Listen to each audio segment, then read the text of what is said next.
it's definitely worth it.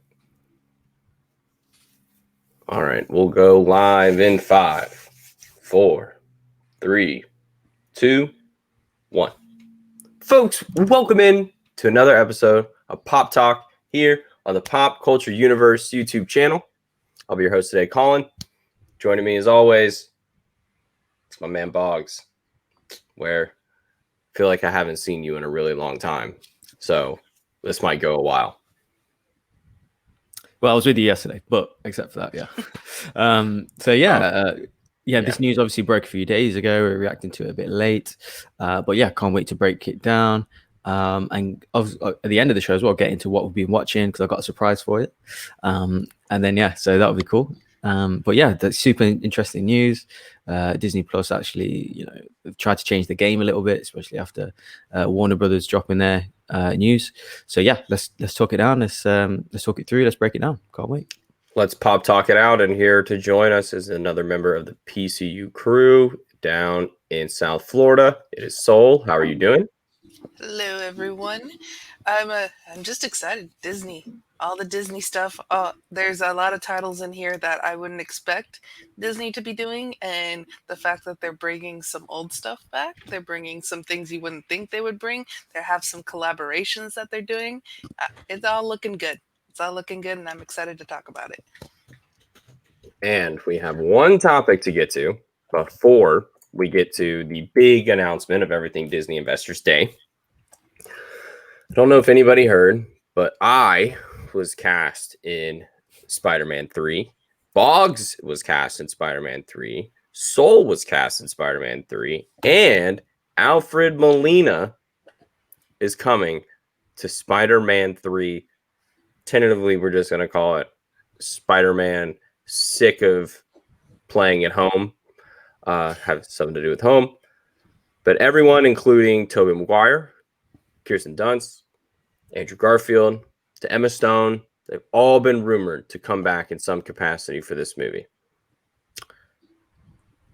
Just right off the bat, I'm not too excited about this.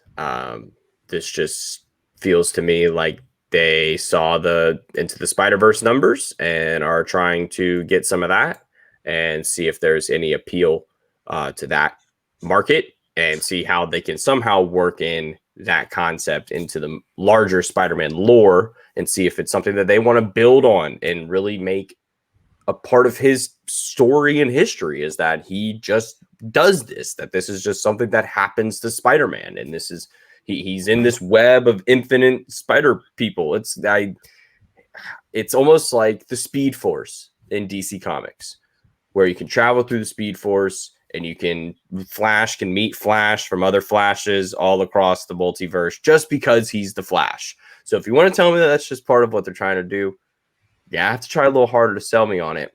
Bogz, how are they doing selling you this cup of tea? I mean, I'm a bit in between. So I am looking forward to it, yes, because this is an old trait, obviously, of Spider-Man's going from comic books, animations. The whole Madam Web kind of storyline, involving different Spider-Mans from different universes, etc. Of course, it comes from the comics as well.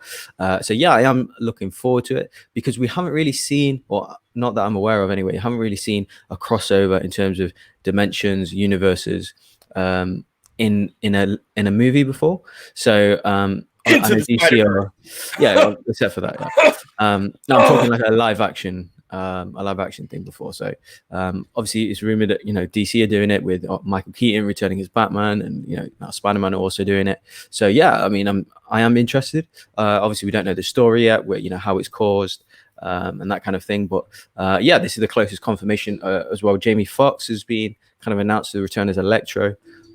So yeah, like I want to see where it's going. Yeah, I want to see that what they can do with it, because you don't know, it might be great. So obviously we don't know the story yet, haven't seen anything, so not 100% in yet, but am I excited? Yeah, I guess so, because it's the closest thing we get to this to an old Spider-Man storyline trait, which I really like growing up. So yeah, I'm looking forward to it. Yeah, definitely down to see if they can, like, if they want to do Madam Web, then I'm totally here for it. Big fan of the 90s cartoon.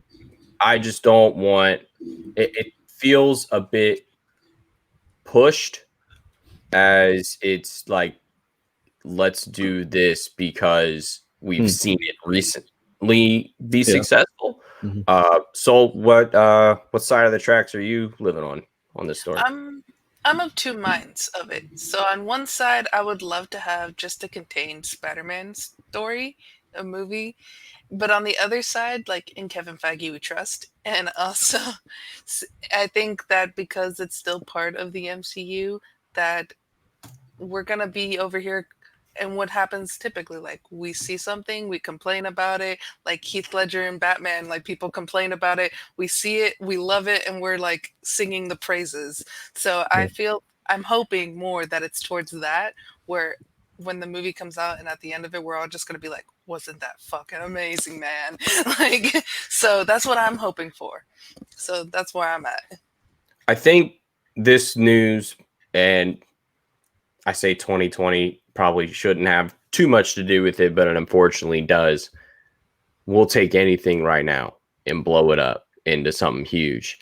And some people have taken the liberty this week on the internet to just say that, like, oh man, is this, you know, like what movie are we watching here? Like, this is awesome. Like, this is all this is building up to some huge movie where they're all gonna like link up like in the season finale of The Mandalorian. But I think this is just cameos.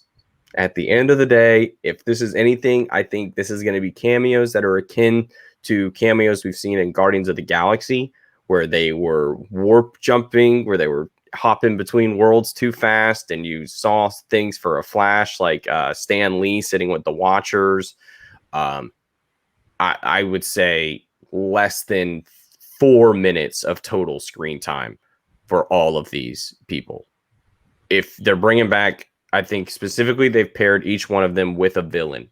And I think Tom might interact with Andrew and Electro, and then he might interact with Alfred Molina and Tobey Maguire. So I think that'd be, you know, something along those lines.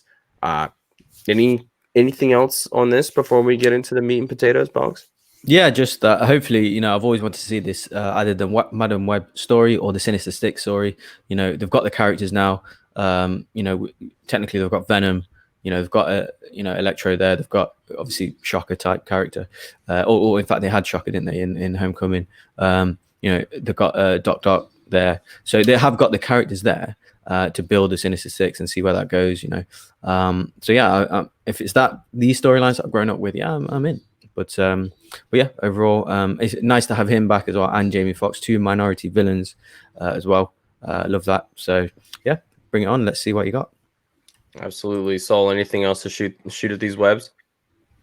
Not really. And I think if it's going to be the less than 4 minutes like idea that you have, then that would be perfectly fine. If it's a contained Spider-Man story with just a little cameo here and there, that's like less than 4 minutes of the movie, that might be the best. Feels like an act 2, like, hey, wake up.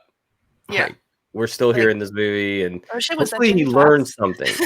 He can learn something from it. So as long as he takes something from it and learns from it, the funniest thing I saw this week, I think, was because the whole everything got everybody getting cast, and it was just stupid. It's Andrew, or it's all their different their arms, and Toby's like, wait, you guys had to build your web canisters? This stuff just comes out of me. They're all the different interactions. I think it was pretty great. But that's, I would be lying if I said that was the biggest news we got this week. And it felt like it was the biggest news we got this week for about 3 days, folks. And then we had a little thing called Disney Investors Day, where the Walt Disney Company, which we all pay dues to every year. Actually, we do now. Every month we all pay dues to the Walt Disney Company for Disney Plus. But we've made it here, folks. Disney Investors Day. We're going to break this down into 4 categories. We got Disney and Pixar Studios, heavily in animation. We got non-Star Wars Lucasfilm products. We got Star Wars announcements. And we got the Marvel Studios announcements. And we're going to close it out with a little bit of what we've been watching this week, or reading, or playing. Bogz, Soul, This is the fight of our lives. We will get through this list. And at the end of it, we will be better people. So please, Soul, you were tasked with going through, deciphering all of the goodness of this beautiful presentation, which said, hey, DC fandom, suck it. And show us what we got.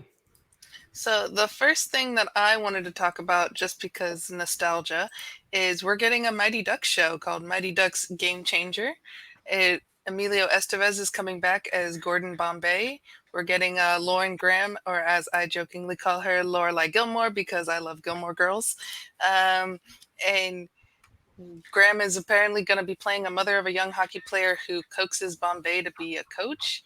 And it's saying that the Ducks program is a powerhouse, and it's being very compared to the Hawks of the first movie where they have elite players. So people are thinking, are the Ducks going to be the bad guys? Yes! I can't wait. So your thoughts there, Colin? Okay, look, folks. This is a big day for me, all right? Look.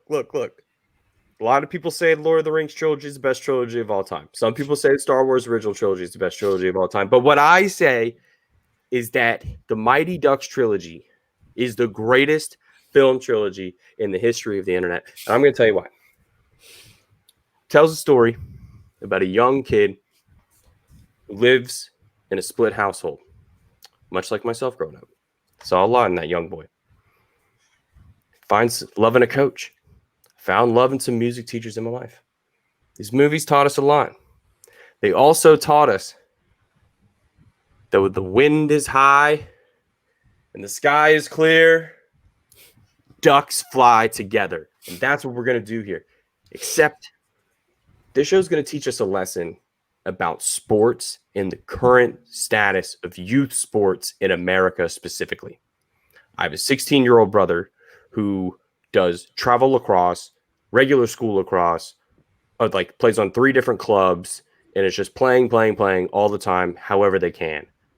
I think this is going to dabble into that a little bit. At least I hope it does, because the Ducks have become the Hawks. And so I think that's a really, and what the ironic part of the show to me was that Emilio Estevez isn't a part of the organization. He's back running Hans and Jans's skate sharpening business. So it's just gonna be interesting to see how they bring it all together. Very interested to see. I just want to say Gilmore. What's her real name? Lauren Graham. Lauren Graham. Thank you. It's gonna be great to see her come in, and I think her chemistry with Emilio as kind of these, just the mom and dad of the show, is going to be interesting. And I'm excited to see what cameos we get of some past Ducks coming back. It's gonna be fun. Bogz, I hope you take what I said at the top with a grain of salt. But are you in any way excited for this? On the announcement, I was, yeah, because obviously I've grown up with Mighty Ducks, and yes, I loved it.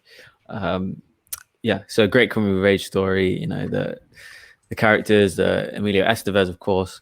But I wasn't that sold on the trailer. I'm not gonna lie. So I've a little bit underwhelmed, and I'll just preview some of the other things as well. Like I wasn't.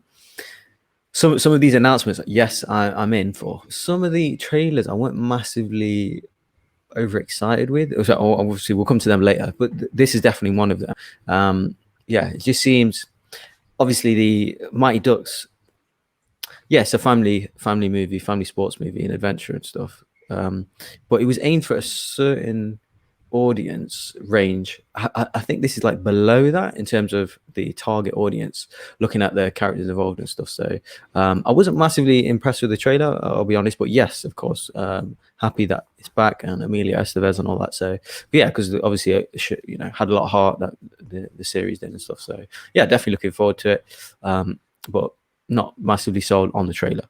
But yeah, of course, lots to discuss, lots of other things to discuss, but yeah, I'm a bit in between on this. So your thoughts on this, and then give us your favorite Mighty Ducks movie.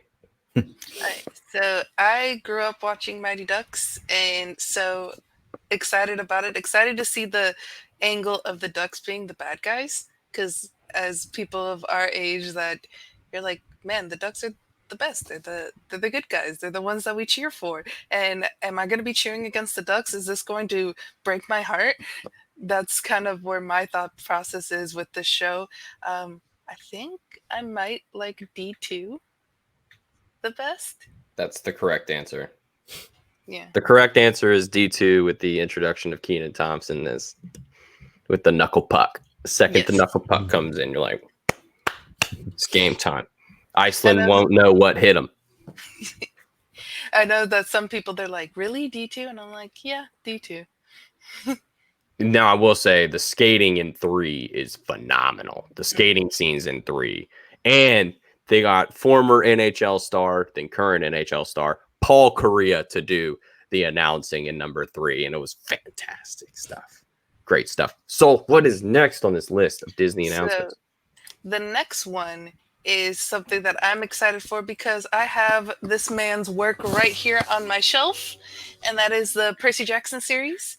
Now, the Percy Jackson series came out in 2005. Rick Riordan is the author, and it was published by Disney Hyperion. So Disney had the first shot when the movies were coming out to make movies, and they said, nah. So then Fox, back before it wasn't a part of Disney, made the first 2 Percy Jackson movies, and they were not very good. They aged up the characters. They put the big bad of book 5 into book 2 in the second movie. I mean, and and also Rick Riordan, which I love the pettiness of Rick Riordan, on his website says to parents, like, do not watch the movies. Because he was given the script of the first movie, and he was like, here's all the things that are wrong with it. I can help you with this script. And they basically blew him off. So he was like, I'm not going to watch these movies. I'm not going to be involved with this at all. So the fact that he is heavily involved with this Percy Jackson series, it's really made all of the fans of the book series happy about it, because we're like, okay, hopefully it's not going to be like the movies, because he's promised us that it's not going to be like the movies. So did either of you grow up with Percy Jackson books? I grew up with somebody who grew up with them. My little brother loves them. He thinks they're like the best. They were kind of his Harry Potter in a way. I'm like, just in like they created this. He has a fascination with Greek mythology, which I definitely attribute reading these books to and having some form of tie to that. For me, I definitely watched the movies. I was intrigued by the world. I know that the world has so much to offer. I read the first 2 books, if I remember correctly, but that's all I got for Percy Jackson. I'm excited for the show. I'll be excited to see if they could bring back, what's his name? Was that Logan Lerman? Yeah. Yeah, I like to bring him back in some capacity, because I feel like he could be one of the older members. Definitely. Percy is 12 in the first book. Oh, put him as the centaur guy. Who's the centaur guy that Pierce Brosnan played? Make him the centaur. Chiron. Yeah, make him Chiron. That'd be cool. And then he could actually age and get old. That'd be kind of cool instead of just having old people play roles. It'd be kind of nice. And that's what most of the fans were wanting, is to have it be like the Harry Potter movies, where you see Daniel and Emma and Rupert growing throughout the movies, going from 11 to 17, 18 years old in the last movies. So that's what we're hoping for as Percy Jackson fans, as the resident Percy Jackson fan here of the 3 of us. And so I hope that everything is done well. I know that with adaptations, you can't put everything that's in the books into movies or shows, but I just hope that it's a good adaptation and that it's respectful to the source material, which I expect it will be, because Rick Riordan is so close to this show. Bogz, any sort of relation to this? I know we're in the same generation, but you're on the higher side of it. I mean, this kind of just seems a little more on the lower, just kind of helped us stay kids, to help us feel like we were kids. How about you? I have absolutely no affiliation to it whatsoever. I was too old basically when it came out, so I was just of the. I missed it, but I was aware of the fandom of it, and I have seen the first movie.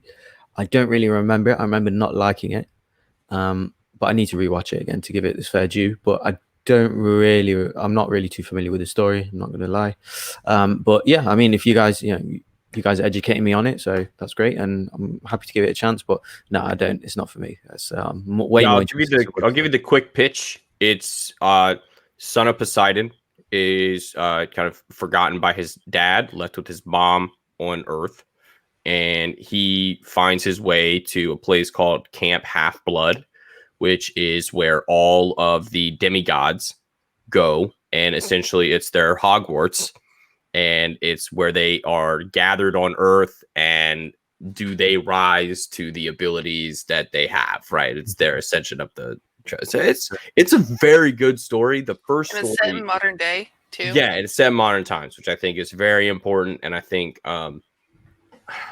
one thing that it's no one's fault. It's really no one's fault. There's a lot of movies that came out between 2008 and 2012 that seem extremely dated now because of how far we've come along in technology, just on a personal level.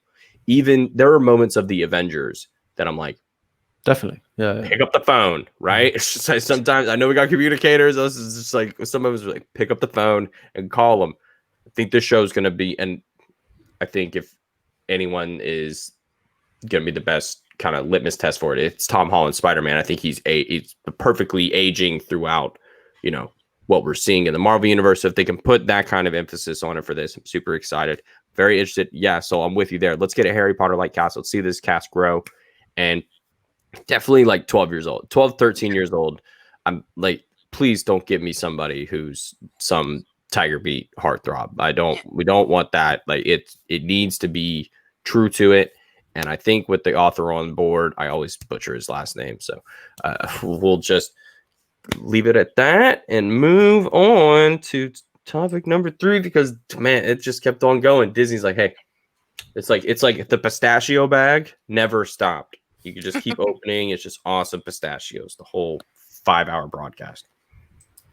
So this next one I find very, very interesting because of the collaborations. So I hope that I'm pronouncing this correctly. It's called Iwaju, and it's going to be an animated show based on an African comic book, and it's in partnership with the Pan-African entertainment company called Kugali. I hope I'm not mispronouncing it. Probably am. This show is going to be set in Lagos, and it says that it's going to explore deep themes of class, innocence, and challenging the status quo. So that's pretty much all we know about it so far. But this is very interesting because I always push for diversity, not just like in the books that I read behind me, but also in shows and in movies. So the fact that we're going to have a Disney Plus show set in Lagos that is going to be a diverse story, this is very interesting to me. What do you guys think? It looks like Wakanda, and it looks like they're doing a comic about a futuristic society, and I'm there. I'm super there. Bogz, how about you? Yeah, definitely. So I have many Nigerian friends. It's going to be set in Nigeria, obviously in Lagos.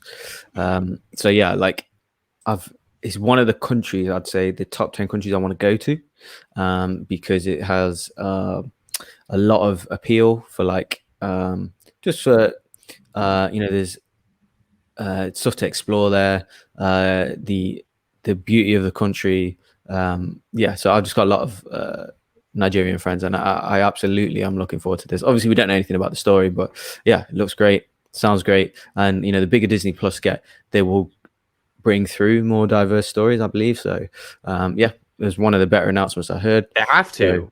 We're just gonna make shows for white people. That ain't gonna work. White people, minority on this planet. You got to get the whole planet. Like, come on now. Like, and they're doing it. I think it's fantastic. This is like the second I saw this, I was like, oh yes, a show where not a single white person is involved. Fantastic. Disney, you're getting there. You're learning. You're slowly learning. This whole, what's it called? Encanta? No, this one is no. The one that we talked about in the pre-show. The Colombian one, Encanto. Encanto. Yeah, 2 white directors is fucking pushing it. I'll look you straight in the face, Disney. That's fucking pushing it. And it's pushing it. And then you're like, hey, we'll get Lin-Manuel Miranda. He's kind of brown. It's like, come on, stop it. Stop it. Just do it. Just go all in. Because when Disney goes all in, just let them do it. And when you get products like Black Panther, you get products like Coco, and you just things that are entrenched now in the fabric of the halls of Disney. Now they'll never go away. Coco is around forever. It's this to me is just the start of, oh boy, are we gonna have a Disney park in Africa? Y'all think I'm kidding. Just wait. Just wait. Once they have enough property, just you wait. You'll be able to visit Wakanda. What'd you say? I said, which country in Africa do you think they'll put it in? Oh God. Probably No South idea, Africa. but I know. Probably would have to be South Africa. I feel like it would have to be South Africa. Yeah, I mean, there's a lot of countries that aren't reported here in the media as being kind of financially successful, but they are. Places like Ghana, places like Nigeria are absolutely beautiful. Like I've seen so many pictures and videos and social media stuff that regular people don't see, but you will see, obviously, ideally anyway, via this new stuff that Disney Plus are doing. But yeah, it'll bring obviously more interest and hopefully more people visit and stuff. So yeah, lots of different countries it could be in, but yeah, who knows? Obviously South Africa is one of them as well. And I know there's people here in the U.S. that look at Africa and think of them as S-hole countries. And when you actually look at pictures of Africa and see just like they look like regular cities around the world, they're Exactly. just as advanced as we are. So I think too, this having a story like this is going to open the eyes to a lot of people who have that backwards and view of the continent of Africa. They're going to see Africa thriving. And I think that's why Black Panther was so important. And I think that's why this movie is going to be, and this show is going to be such as important as well. Absolutely. And let's bring it around and we'll close out the movies. And so we got Encanto and Raya. So let's do Encanto first. So we kind of brought it up. So I'm super intrigued by this movie. A magical family living in this house on top of a hill in the beautiful jungle of Colombia, just ripe for some awesome Disney fun. Tell us more about that, and your excitement. When I heard about it, I was excited because always another Latino stories. Sometimes our stories are not told, and we're not told in positive lights. And so the fact that we're getting another Latino stories told in a positive light. It is Colombian. I'm not Colombian. I'm Cuban. But one thing that Colin brought up earlier is of the three directors, two of them are white. Brian Howard and Jared Bush. They worked on Zootopia. And so that kind of like made me step back a little. I was like, okay, I'm not as excited. But the third director is Latino. It's Charisse Castro-Smith, and she's writing as well as directing. And she was the producer on the 2016 The Exorcist and The Haunting of Hill House. So I'm wondering how she's going to bring a horror element to this. It's possible because that's all that she's worked on is horror. So I don't know if there's going to be like a witch or if there's going to be like something like horror that comes in. And then I know Colin and I, who do not like horror, will probably be like, no. Accurate. I'm interested to see here how, obviously Zootopia, when you put it in the grand scheme of the last like 5 years, is a pretty woke movie. And so I don't want to give these two white dudes too much slack because,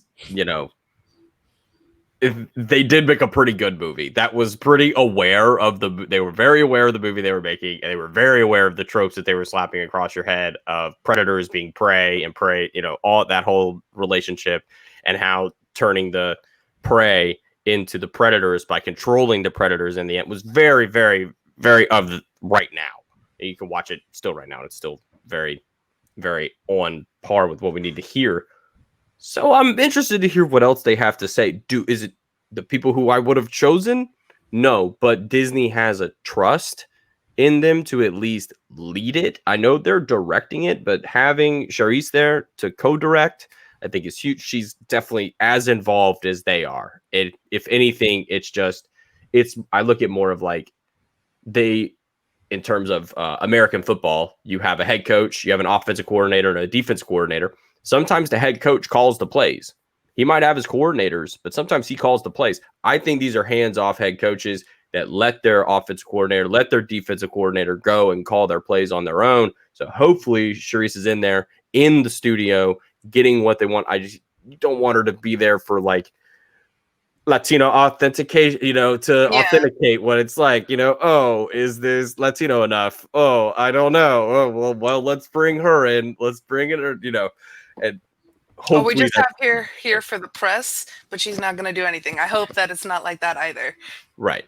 Yeah. Yeah. Just don't want to have somebody to, go do international press cover. It could very easily be that, but I don't think it's that. I think Disney's doing the right thing here. Bogz, you saw this list of people assembled here, the Zootopia folks, Miss Castro Smith, and then the music by Lin-Manuel Miranda. Are you excited to see this? Will this park your Katukas in a seat? Yeah, definitely. I mean, we haven't had enough South American stories about backstories. Traditionally, stereotypical stories we know about South American culture is about drugs, gangs, violence. Show me the cartels. Exactly. So, if you're even slightly educated, that's a very stereotypical, stupid representation of these people. Obviously, they have, like you said, it's there's a lot of jungle terrain there and things like that. And the little trailer we got there was quite cute as well. Like the effects look great. I wanted to see more. Obviously, that'll come in the future.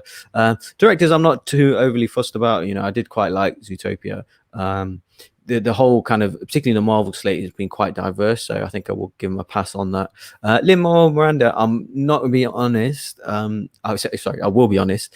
I'm not his biggest fan. Okay, so I'm glad that you don't like Hamilton. We get it. Yeah, exactly. So I'm not overly excited about him. Yeah, he has massive, huge fan base. What about Moana's music? Yeah, it's nice. It's good. Yeah, I definitely like that. But yeah, particularly in the States, he's got a massive fan base. I'm happy for people there, especially like Sol and stuff. But overall, I'm not massively excited about that. But to be fair, as long as the songs and music is good, then I'm good. But doesn't tip the scale for you. Like it's not like, oh my god, he's doing this music, I have to go. Story. There are people like that. There are people like that now that, like, which I guess I'll take this from Disney's perspective, where if I'll take this from the Disney executive who thinks they're doing the right thing, right? Who brings on the idea, whoever's producing this, I'm sure we'll find that out. They'll have an opportunity to present this story, like we said, that the South American, Central American stories are not shined in a positive light. And here's an opportunity to do one. Mm-hmm. And then how can we get this in front of the most eyes? Well, hey, those bringing the main guy, Hamilton number, right? We'll bring in the Hamilton guy. He'll do it. He's not just going to go Ludwig himself in a room, which is now my favorite thing. I just picture Ludwig going in and getting the footage from Mandalorian and just being like, I'll do this myself. Every episode, it's like he's Thanos. He's like, I'll do it myself. He just picks up the gauntlet. Lynn's going to have a team. He's not dumb. He's a collaborator at heart. Mm-hmm. He doesn't do anything alone. And he always has a huge crew of people working with him when it comes to music. So he's going to put a good team around him. I'm excited for this. Magic, a whole new, I guess, facet of, a whole new world. Well, okay. Of a whole new culture of, things to dive into. Colombian culture is ripe with, it's a huge tapestry of stuff that they haven't even tapped into, which it's like got its own. You don't want to compare it to Coco because it's all you got, but it's like you could just keep on going. There's a whole different. It's not just all that stuff. It's gonna be fantastic. I'm super excited, and it's nice to have another movie because I know with us, like speaking for all Latinos here, not trying to, but we enjoy the movie Coco. But for someone like me and a lot of other Latinos from other countries, we don't celebrate Day of the Dead. So even though that is a movie that, like, oh, I understand what they're saying in Spanish when they start speaking or singing in Spanish, it's not a culture or a holiday that we celebrate ourselves. So it's not our story. So when I watch Coco, I'm like, this is still not my story. Right. It's cool. I love the movie. It makes me cry every time, but it's still not my story. So the fact that they're having more stories, because there is over 20 Spanish-speaking countries. We have all of Latin America, we have Spain, and then we have Equatorial Guinea in Africa, which no one talks about, but that is a Spanish-speaking country, that we have one in Africa. Yeah, and my last point, sorry, I just want to say, particularly with the Latino stories, if they do tell Latino stories, I have noticed that they tell it from a certain, how can I say, like point of view. Yeah, that. But I'm sorry, talking you about did it to me. how I people throw it back at you. Okay, how the characters look. They're normally always like really fair skinned and stuff. So obviously Colombian has quite a mixed history, right?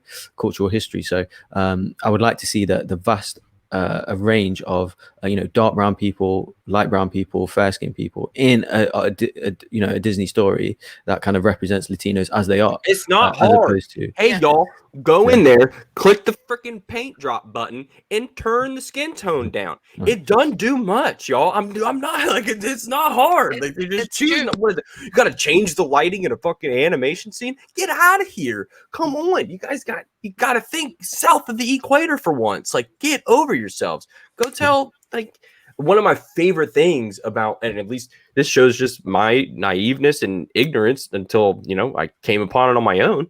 Like, I was watching the first season of Narcos, and I was for a second taken back when the extremely dark-skinned black man is hanging out with all is in his cartel, and I'm like, oh, lit. I didn't know them. Like, oh wow, cool. There you go. Yeah, and that's here in the States too. That being Latino is not a race; it's an ethnicity. We come in all races. Yeah, from the whitest of white to the darkest of dark. We have Asian Latinos.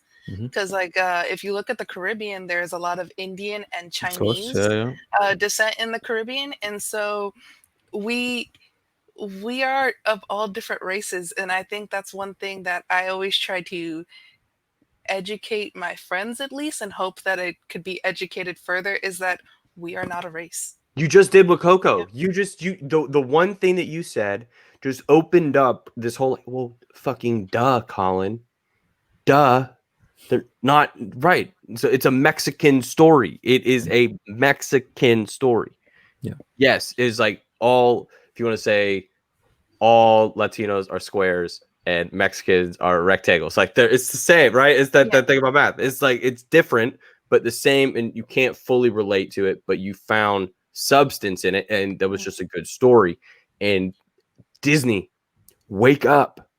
You want to, Disney, how about y'all make a movie about the Mayans or the Incan, the Incans, like just total a ripe tapestry of history and lore to just tap into that would blow the roof off of Disney, and finally give something in the Mexico pavilion and the Spanish pavilion at Epcot and spruce those places up a little bit, because I'm not gonna lie, they've been kind of shitty for the last. The best part is the food, and that's it. The best part is choosing whether or not I'm going to start on the right with a beer in Britain, or if I'm going to go to the left and get tequila and margarita in Mexico. And let's make that Mexico choice a little bit easier.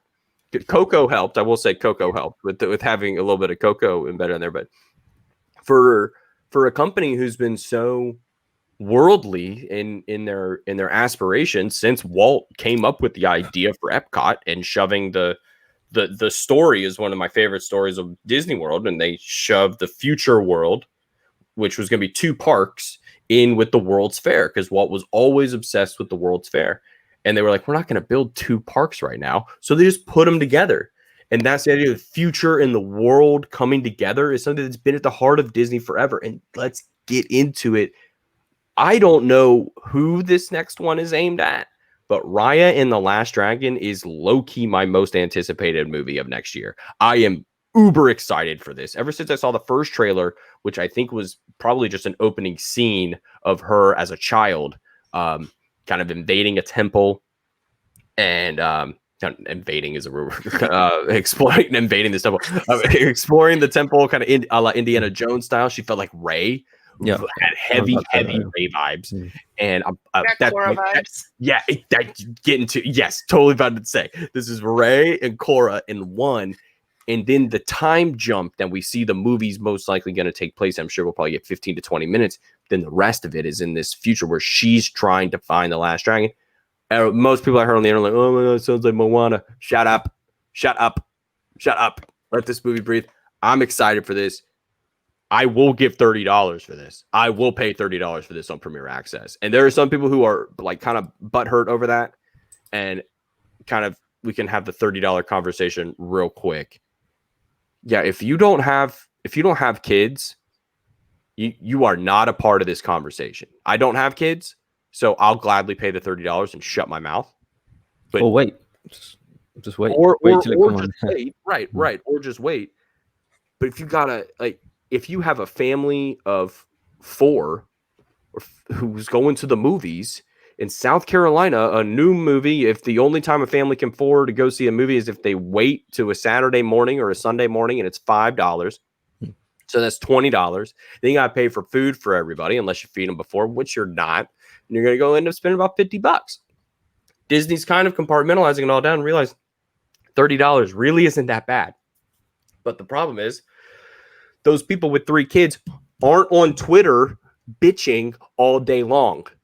That's not the people who are on the internet screaming and hollering. They don't have time to. Exactly. Don't have time to. So they're like, oh my God, thank God, $30. Yeah. I don't know if you guys saw that. It was like when Trolls came out, there was videos of the which Jenner is married to Travis Scott. So, isn't it Kylie? Yeah, I think it's Kylie. One of them was watching. They said they bought Trolls World Tour like 8 times because the kids kept watching it. And they could only rent it or whatever. You could only buy it for the access, and then it went away for 2 weeks. I'd still do that. Like, so this is a movie that does it for me. I'm excited. I'm paying my $30. Bogz, would you pay to go see it in the theater on opening weekend? This movie, probably not. No, okay. I definitely want to watch it. But no, would I opening weekend? Would I pay for it? No, I don't think I would. I think that's the $30 crowd, right? If you're super amped about it, you're going to pay that $30. Just say screw it. But you probably more willing. Like I would go to the theaters to watch it, just generally, but not. I wouldn't pay $30. I don't think. I'm not 100% sure. But yeah, just to clarify this, that opening scene that you mentioned is very much like Rey. It is voiced by Kelly Marie Tran, of course. Yeah, so shout out to her. We have in it as well. Yeah. She's playing the dragon. Yeah, exactly. So yeah, it looks good. Looks beautiful. In the rain and in the rainforest and stuff. So great effects. Yeah, I'm definitely gonna watch it. When or what kind of? I mean, there's so much stuff coming out.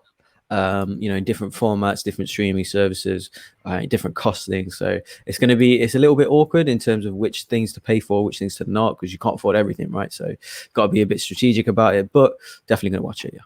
Here's a bit of art from it. Soul. I mean, this to me is just like, it feels like right up our alley. I feel like we would both read a book series all about Raya. Yes. Yeah. What are your thoughts? Give me a comic now that you just said that. Like, give me a Raya comic. Yeah, when I first saw it, I was just like, she is Korra, this is Water Tribe. And I got that reference. The fact that it is Kelly Marie Tran and that she's still willing to work with Disney, so that's a good thing. Look at the cuteness. Yeah, the detail is amazing. If you like the hair and everything. Yeah. Look at all the different things you're seeing here. You are seeing a crafted pot. Right, we got a crafted pot here. You got this adorable top to it, which has clearly been, it is not perfectly shapen. The tapestry she's standing on, and then the differences in the wood here. How often do you see in a place with like 2 different styles of wood in a story like that? The detail here is just like, it's out of control. And how much that like animators are flexing on their skills and just showing just the amount of detail that they can put in. I know that when I was the hair is amazing. With when the Incredibles, the first one, they said the hardest thing to do was Violet's hair. So when the second movie came out, they had her with like the blow dryer and the hair flowing, because they were just like, look at us flexing now. We can do hair much better than we used to. So we're just going to show you the hardest element is now one of the easiest elements for us.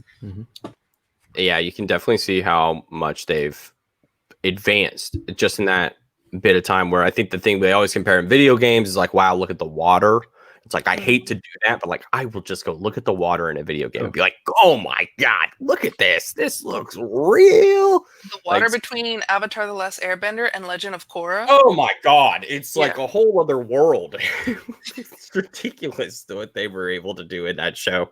And that's the vibes I'm getting here. I don't know anything if she's got some sort of power set. I love her little, her roly-poly-oly friend that she's got rolling around with her. I think is super interesting. A very unique take on the partner aspect of it. Kind of feels like the Golden Compass a bit with Lyra. Oh God, Yorick Berenson, and just that kind of relationship that they have. I'm excited to see if Awkwafina kind of takes on, like, are they projecting like Eddie Murphy in Mulan type like stuff here? Because I think she could blow the lid, and I'm just from the dragon side of it, but could just be this thing we all need right now, something new, something that come out of left field. Because kind of my downside of Moana is the crab guy. I'm not a big fan of the crab guy. I felt like he was just kind of like, oh, remember that scene in Little Mermaid where she had to lose what she went after and have to go get it back. But yeah, I'm excited. This is gonna be fun. I want to know nothing about the plot. I want to know nothing about the plot. I just want to go in, watch it, and just learn more about it. In terms of movies for Disney, that's kind of the animation side of stuff. We did see that we're getting Jungle Cruise. We knew that. Sure. Hocus Pocus 2. We're getting a Hocus Pocus 2. That's Disney Plus. That's going to be exciting. Then, The Little Mermaid. Yeah. Which is David Diggs is in it as Sebastian. Oh my God. This is going to be the Little Mermaid in that as well. I mean, yeah, let's look at this cast. So I don't know much about her, but Haley Bailey is playing Ariel. We got David Diggs as Sebastian, Javier Bardem as King Triton, Jacob Tremblay as Flounder, Melissa McCarthy as Ursula. I don't know this person.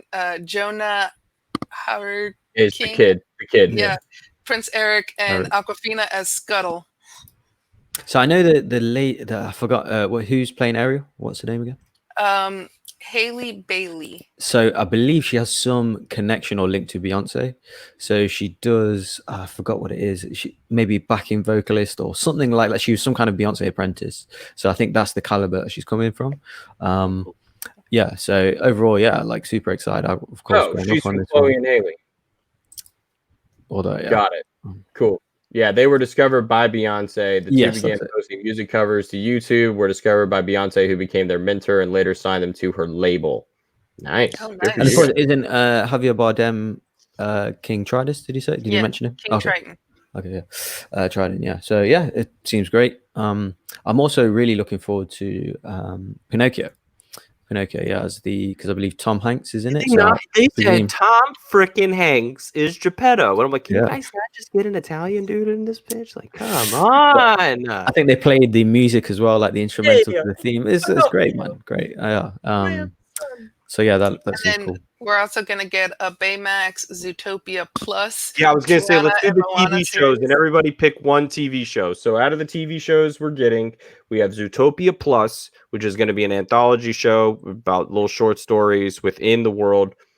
Tiana, exploring Tiana's place and all the stuff that goes around the restaurant. Moana and Baymax. Soul. And then there's also Chip and Dale Rescue Rangers. That's a movie. Back off. That's a movie? Oh, sorry. That's what we're closing with. That's what we're closing with.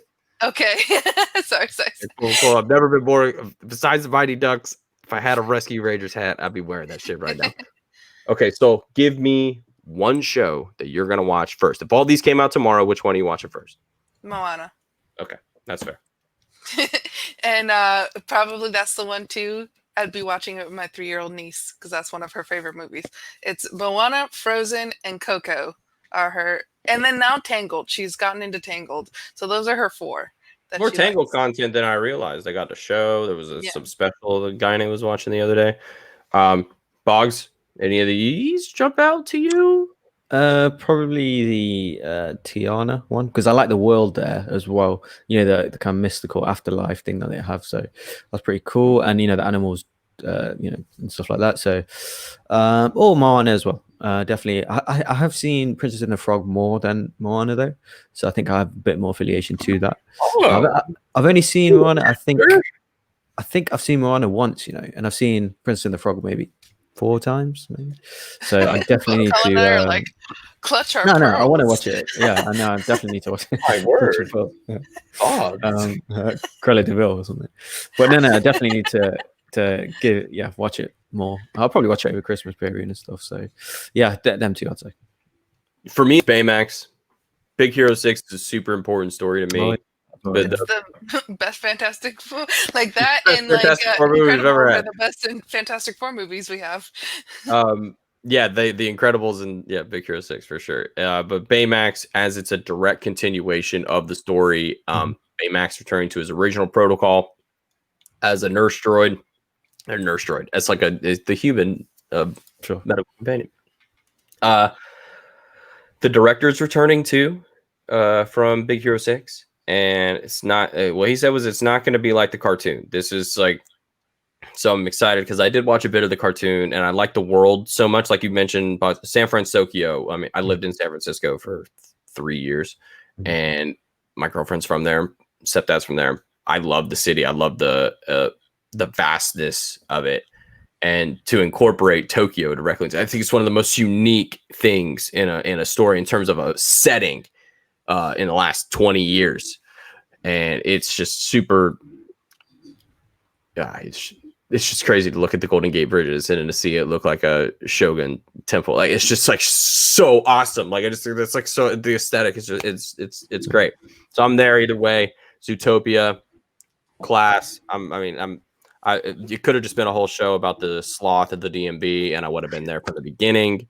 What's his name? Flash. I'm totally down. Like that show's hilarious. So him and his wife like dancing slowly at the bar or at the club during it was awesome. So I think that leaves us with a little bit of Disney animation news to get to, but half of it is live action. So we'll end on Rescue Rangers, but we got 2 big movies coming from Pixar.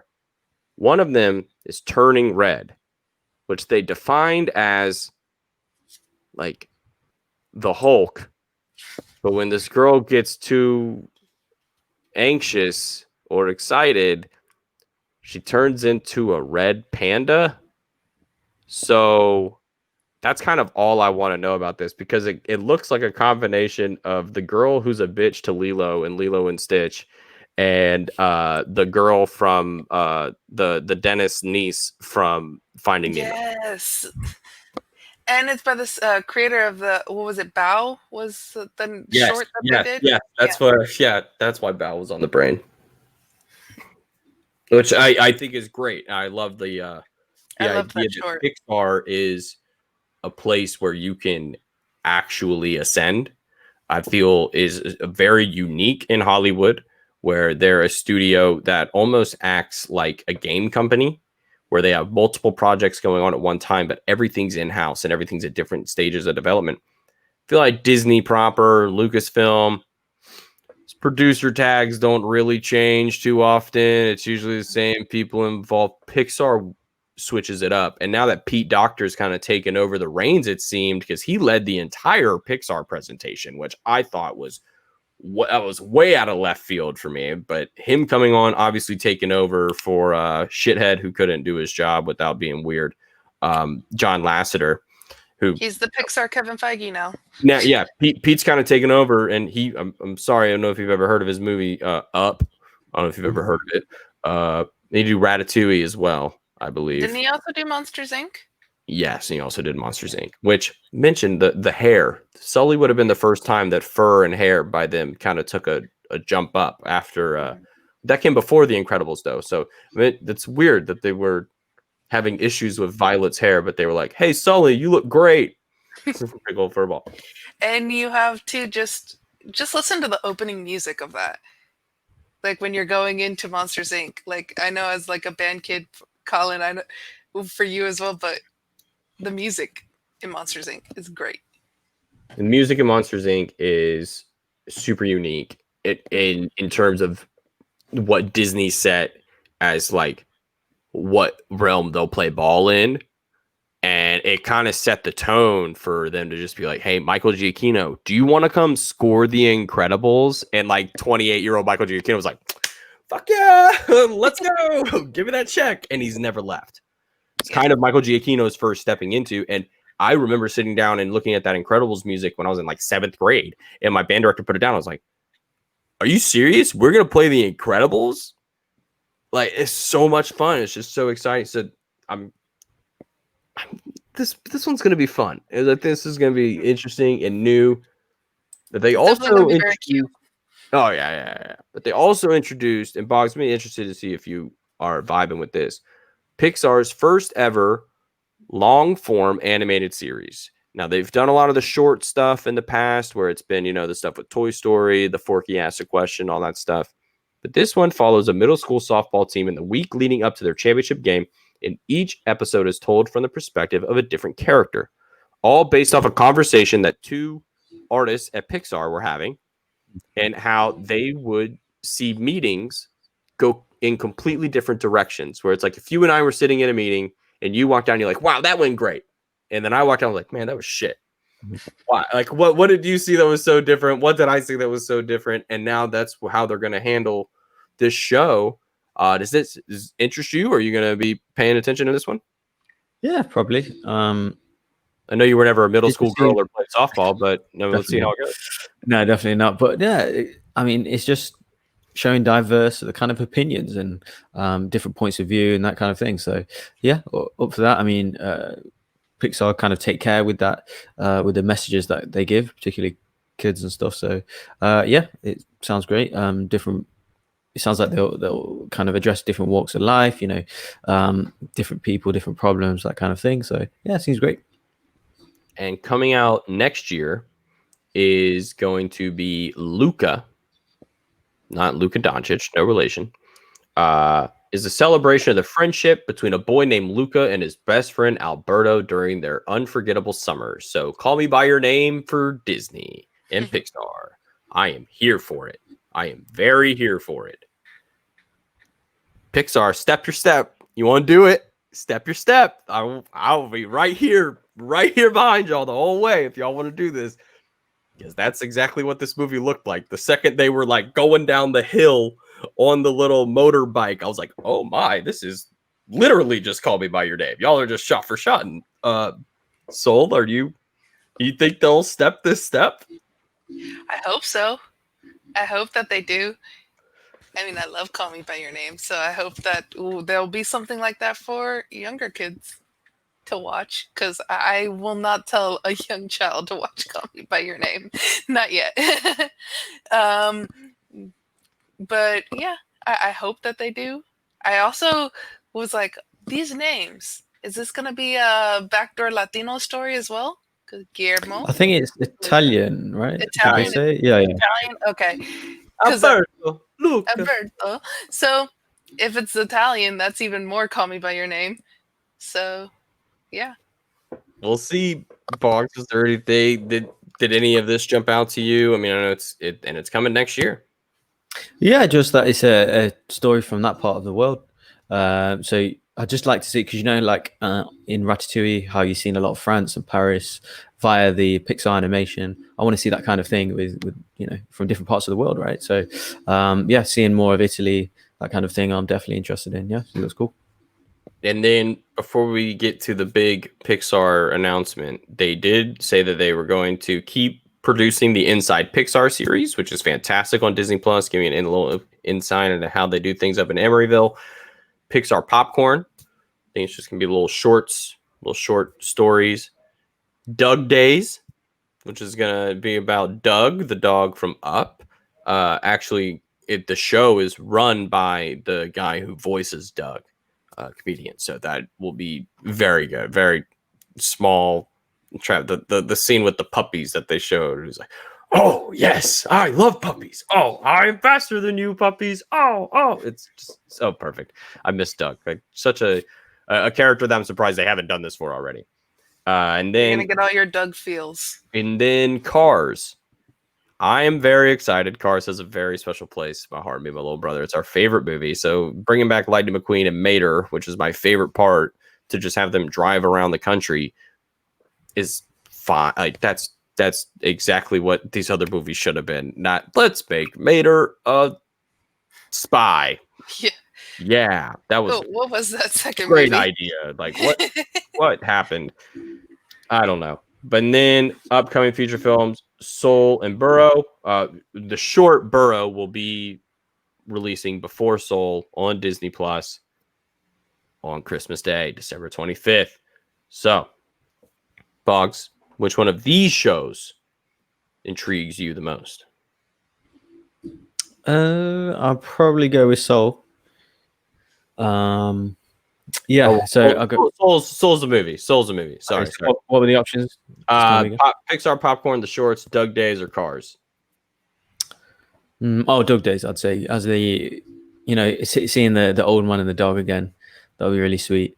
Because anytime they, that was obviously one of the more emotional, of course, like the first 10 minutes of Up was probably like the single best 10 minutes of all time, like from any movie ever. So anything that ties back into that, so that'll be great. To be perfectly honest, I'm not the biggest fan of Cars. Cars and Planes, I was never really. It's really American. It is an extremely American movie. It is very. There's something about. I know people that love it. I know people's kids that love it. It's just I've never really had that affiliation to it. I don't know, but yeah, you are right. There's the cars are obviously American and stuff. So we literally would watch this movie. I'm not really particularly 4 times on the way to see grandparents around the holidays. Like that's I actually missed. I think probably for other people it was I missed the fan league question on Cars in my kind of first trivia match. So that was probably an easy question for some people. For me, I didn't have a clue what make of car is Owen Wilson's character. No, what it was Porsche or something, and I guess something. It was Bonnie Hunt's character. Oh, okay. Yeah, Bonnie Hunt's character is a Porsche. No idea. Yeah. I guess the Up one I'm most interested in. Yeah.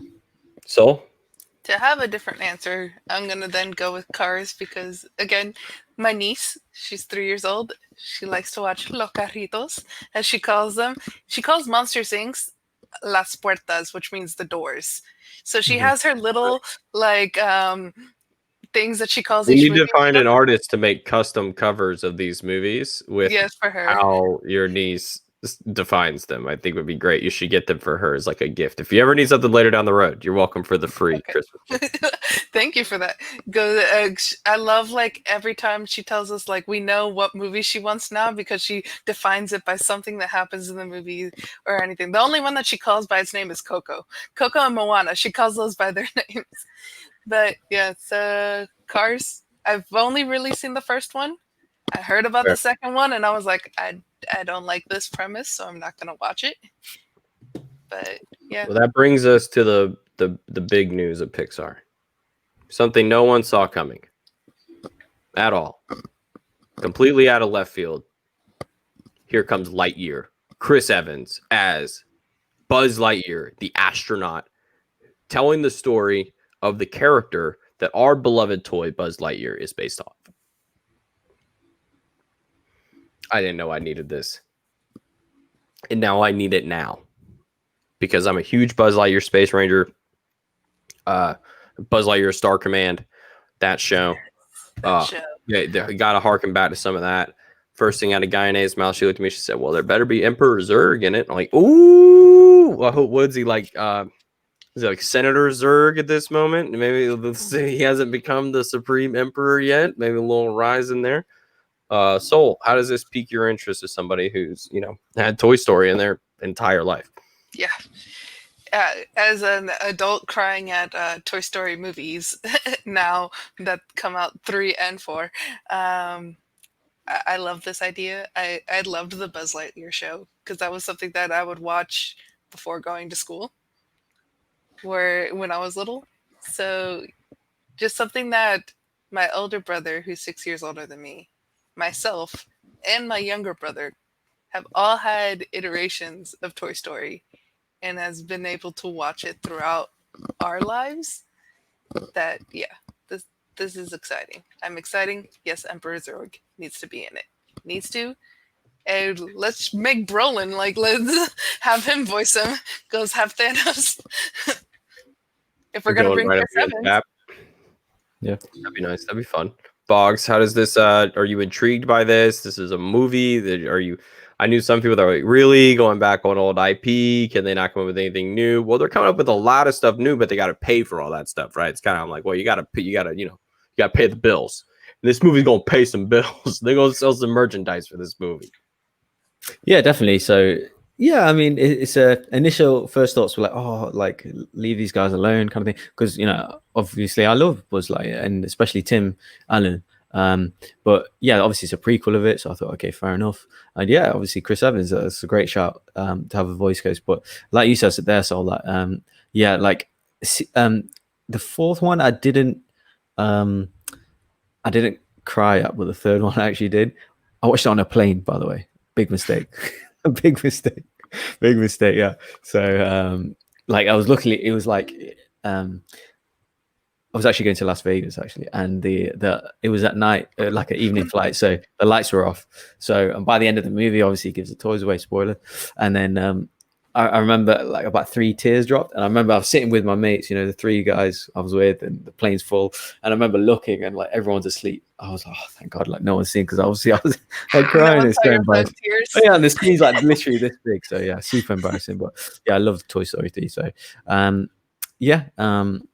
seeing that, because I didn't feel like Buzz had enough story in the fourth one. It was more Woody's story, right? So he wasn't in it as much as I'd like it to be. So yeah, he gets his own series now. So overall happy with that. So yeah, I love Toy Story. So definitely looking forward to it. It's gonna be fun to kind of dabble more into that, like the world of the video game that we saw at the beginning of Toy Story 2, where Rex and Ham are sitting there trying to beat the levels and stuff, and hopefully it gets into a bit of that. I'll be excited to see how they do this. Is he on Earth? Is he, what is his story? That is something that is, now I'm kind of intrigued on it. And but that's what Pixar does. They intrigue us, and then we keep on coming back. And then they make us cry. But one thing that's not going to make us cry, it's going to make us laugh. And this is how we're going to close out the Disney Pixar Studios announcement section of this. John Mulaney and Andy Sandberg have been cast as Chip and Dale in the Chip and Dale Rescue Rangers movie. This is not a dream that I've had before. But John Mulaney is going to be Chip. And I have never been more excited about a voice casting maybe ever. I think I'm like, in terms of linking nostalgia with my current comedic sense, The Lonely Island built my sense of humor as a teenager. The Lonely Island was my Saturday nights with SNL, and seeing what those loonies would come up with every week was just something I look forward to. And now Andy progressing as an artist, making Palm Springs, which is a movie I really enjoyed this year. John Mulaney, I'm a big fan of Big Mouth, big fan of everything he does in terms of his stand-up. His performance as Spider-Ham in Into the Spider-Verse is one of the best parts of that movie. And for him to come in and do Chip, and Andy to come and do Dale. Hats off, Disney. Well done, folks. Well done. You did something I didn't even know was coming, and they held it up under wraps pretty tight. Boggs, what's your Rescue Rangers story? You got any? Your Rescue Rangers? No, I don't. I watched it growing up. I mean, that's it. Basically, I don't really. I remember the characters though. The little, what was it, Zip thing? What was it, the little green thing? Yeah. And the guy with the mustache and stuff. I forgot the character's name, but yeah, like I remember them characters. But yeah, I mean, sounds great. That I'm more familiar with is it Andy? What was his name? Andy Sandberg, is it? Yeah. Yeah. So he's been on a few British TV shows over the years, so I'm familiar with him. The other guy, I did know he voiced Spider-Ham, but apart from that, I'm not really seeing too much of him, to be honest. Only because it was an answer in the Spectacular yesterday. Yeah, exactly. It was. But yeah, seems great. I mean, they both seem funny. Yeah, bring it on. It's going to be Disney's kind of would be interesting to see if they lean more towards the Tom and Jerry style of animation that's about to come out, or if they lean more into the Christopher Robin style of animation, where it's very rustic and it's kind of got its own little feel to it. I think this kind of needs to be a little more Tom and Jerry, and I think this movie's going to kick Tom and Jerry's ass. Like, good luck. 100%. Good luck. Anything else before we close out this Disney section? Because we're about to get into the meat and potatoes, and we've already been going for an hour. No, let's go ahead. Okay. So let's move over to the non-Star Wars Lucasfilm announcements. Just a couple here. Break them down. We got Indiana Jones, Children of Blood and Bone, and Willow coming out. So start with Willow. Just make sure, has everybody seen Willow? I have, yeah. When I was younger, I have, yeah. You have not, Soul? Or you say I have not, but I know of it already. I know everything that happened in it, so I don't. Okay. Spoiler doesn't. You can get spoil on that. Let's get on that. Not too much to spoil. It's a very 80s movie. It falls on a lot of 80s tropes, for sure. I'm excited to see the story though, told from in a different medium, and this is just going to be fun. I think this is a lot of I think Warwick Davis is probably in the room for a lot of this. Was like, why aren't you guys doing this? Like, do you know what my Twitter's like? Like, all I do is get hit up about you think I get hit up about being nub. Like, come on now. This is like, I'm Willow. Let's do this thing. And I guess Disney finally got along with it. Lucasfilm got along with it. I'm surprised this is a Lucasfilm production. It definitely seems more of something that Disney would have kind of taken the reins on and try to run on their own. But it's nice to see they're letting Lucasfilm flex their muscles as something other than Star Wars. Bogz, how much are you looking forward to this? Not massively. I mean, I wasn't a huge fan of Willow. I definitely saw it as a part of the whole kind of Lucas era, Lucasfilm production stuff. But yeah, I mean, I was never really a massive fan like this, really Labyrinth. It never really won me over. Yeah, I liked him at the time. But yeah, I'll probably watch it, but I wouldn't say I'm definitely more interested in another Lucasfilm property that we're going to talk about in a second. Absolutely. So does this one give you any reason to go back and want to watch Willow, or do you want to experience this Willow? I'm probably going to go watch the movie first and then see this. There's a few things that excite me a little bit just behind the scenes in it. You have John M. Chu directing the pilot. He's directed Crazy Rich Asians. He's directed In the Heights, which was my most anticipated 2020 movie. Now probably moving to my most anticipated 2021 movie. I'll be watching that on HBO Max. And he did, what else? G.I. Joe Retaliation. He did my favorite Step Up movie. Step Up 2 Strings. Talk about that one. Okay, sorry. Step Up 2 is fine. Step Up 2 is fine. Just don't mention that G.I. Joe thing. He's like, Mom, quit telling people about that. And then we have Infus Nest is going to be in the show. She's all over this place. She's in the Marvel panel later on. Yeah. So we're bringing her in, and I really liked her in Solo. So, of course, Warwick Davis was also in Solo as well. Yeah.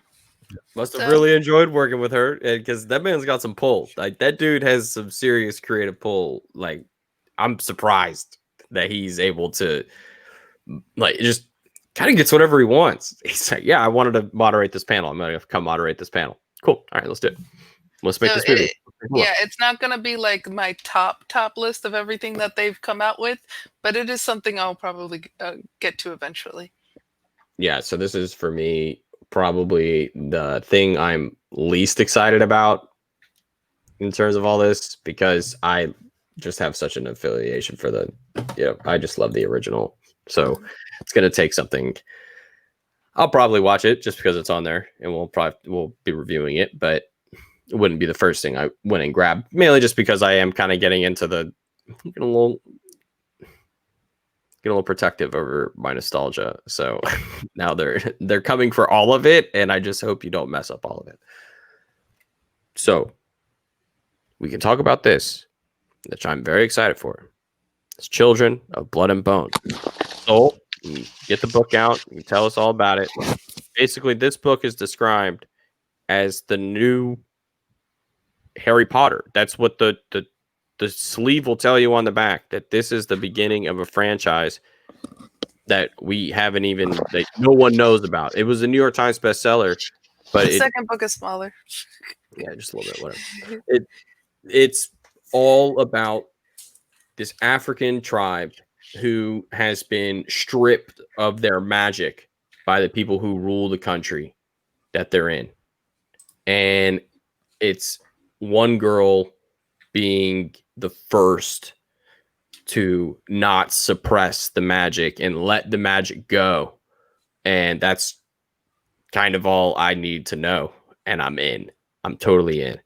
Taking it from a new aesthetic. We've been talking about all day, non-white stories and the lore that is available to just dive into. And this story is thick with about 17 C's with lore to go into. So Soul, please walk the normies through this. So you have one side, you have her who is able to have magic and is trying to save magic and bring magic back, and then you have like the ruling faction that does not want magic at all. And so it is, I think the fact that we're gonna have just all of these like magical stories that paint things in positive lights, and is gonna show people both on different sides of things. So that the fact that we're going to have people that are like, yes, magic is good and let's bring magic. And then we're going to have people that are like, nah, let's keep that stuff away. We don't need it. And I just love when you have complex stories that you can bring it out and then, but still have it be something that, and I know we talk about this with The Mandalorian, that like for people like us who love Star Wars and we can see every little bit and be like, oh, that comes from Rebels, or that comes from this book, or that comes from that. But then you can have normal everyday people that watch it and go, oh, this is just a cool story.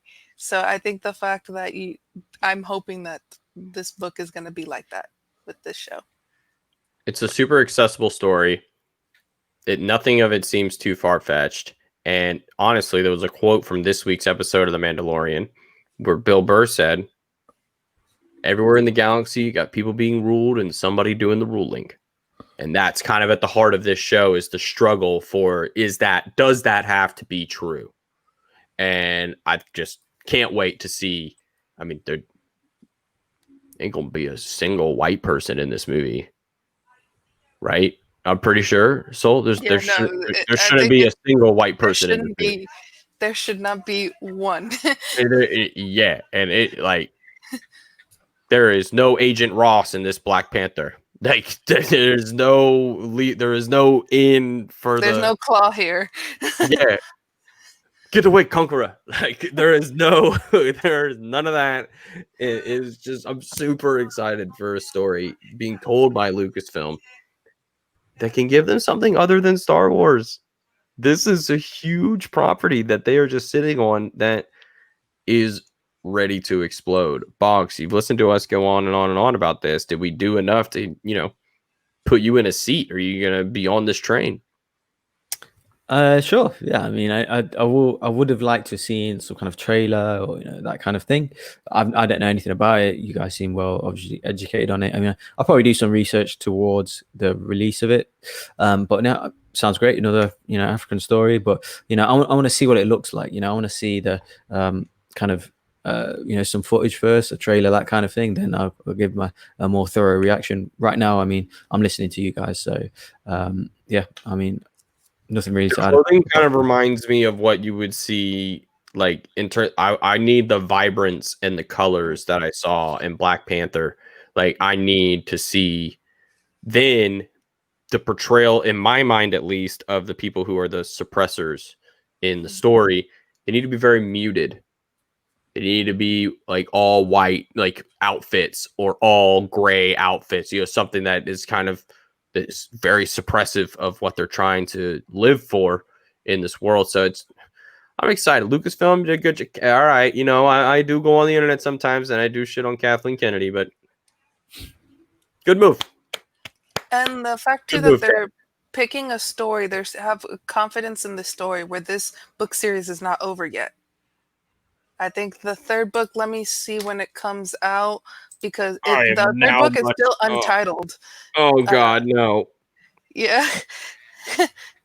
But there's 2 books so far. So like if they got 2 books to work with so far, and the first one's a We're thick gonna boy. film all 4 movies at one time, and the 4th book hasn't even come out yet. The third book. No, that was my joke. Oh yeah. We're gonna film all 5 movies, and only 2 books are out.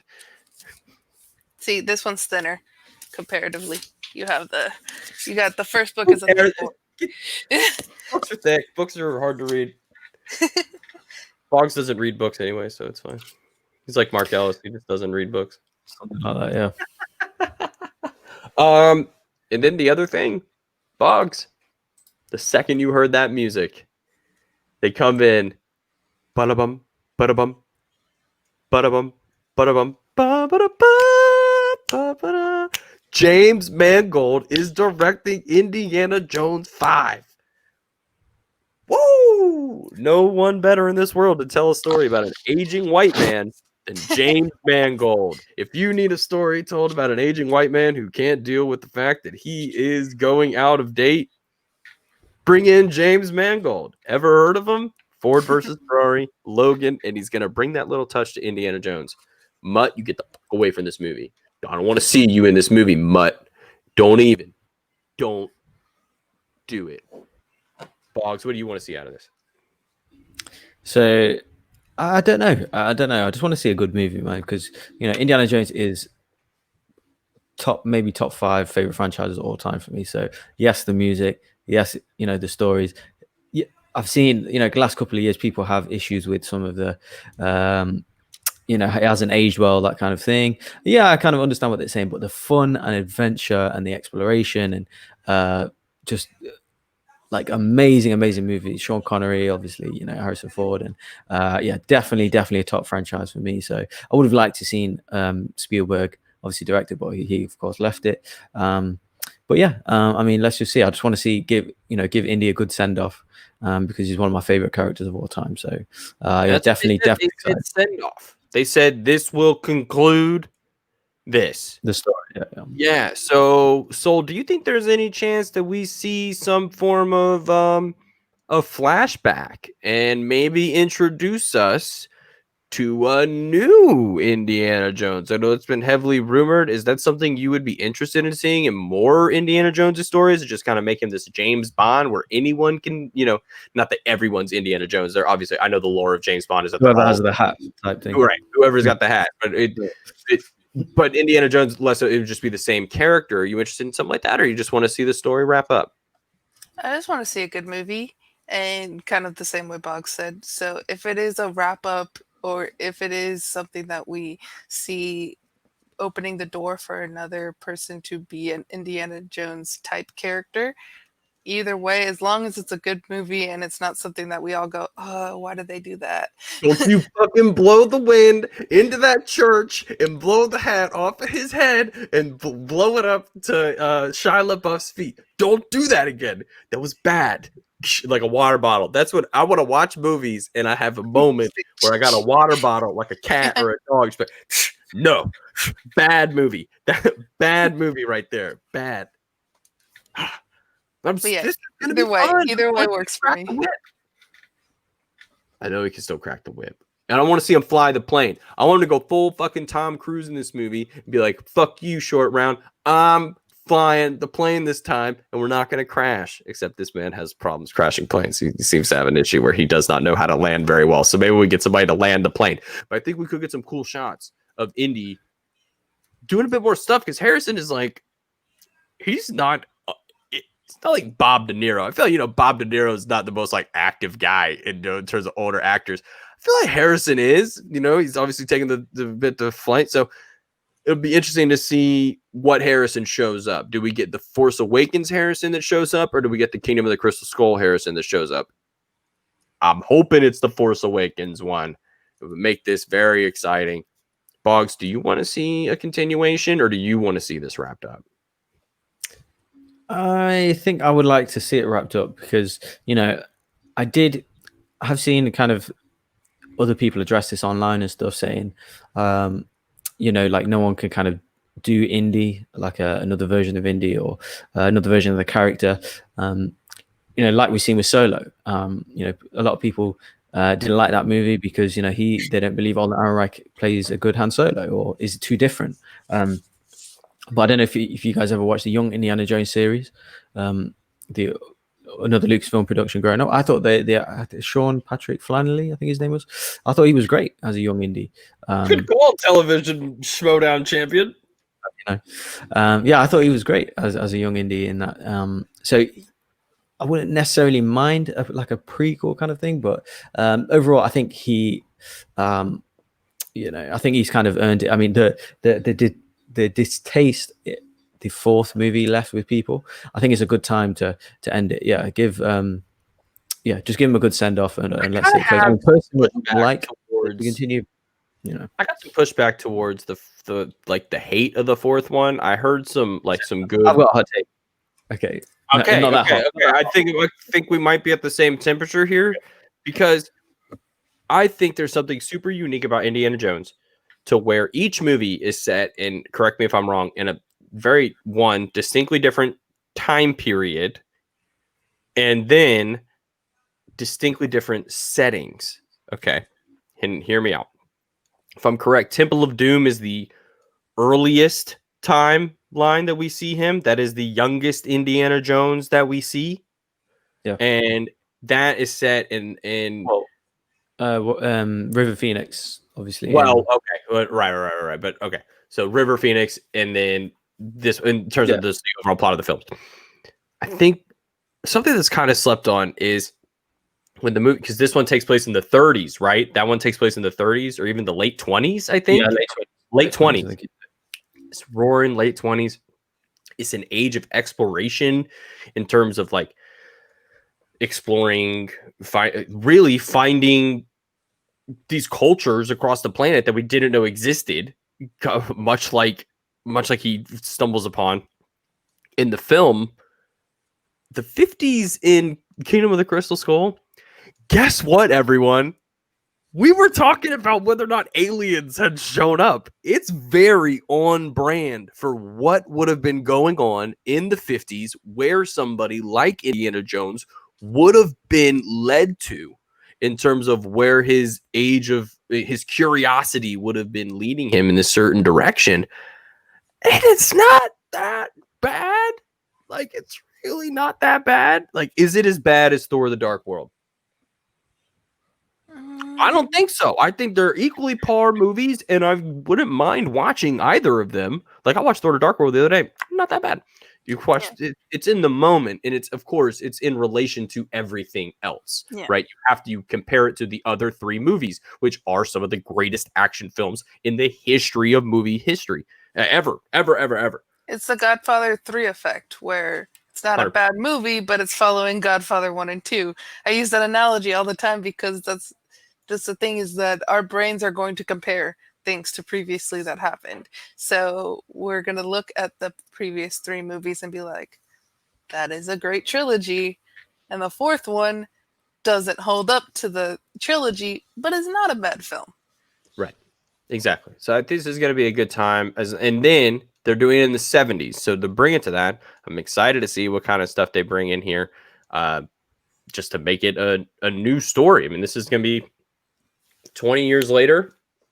Actually going to see him probably be a bit more older and act a little older, probably be more like Sean Connery was. So it's going to be interesting who they bring in to kind of be the muscle of the movie. Should be fun. Any final thoughts on these non-Star Wars stuff before we get into the galaxy far, far away? No, let's do it. Let's do it. Bogz. How excited are you on a scale of 1 to 10?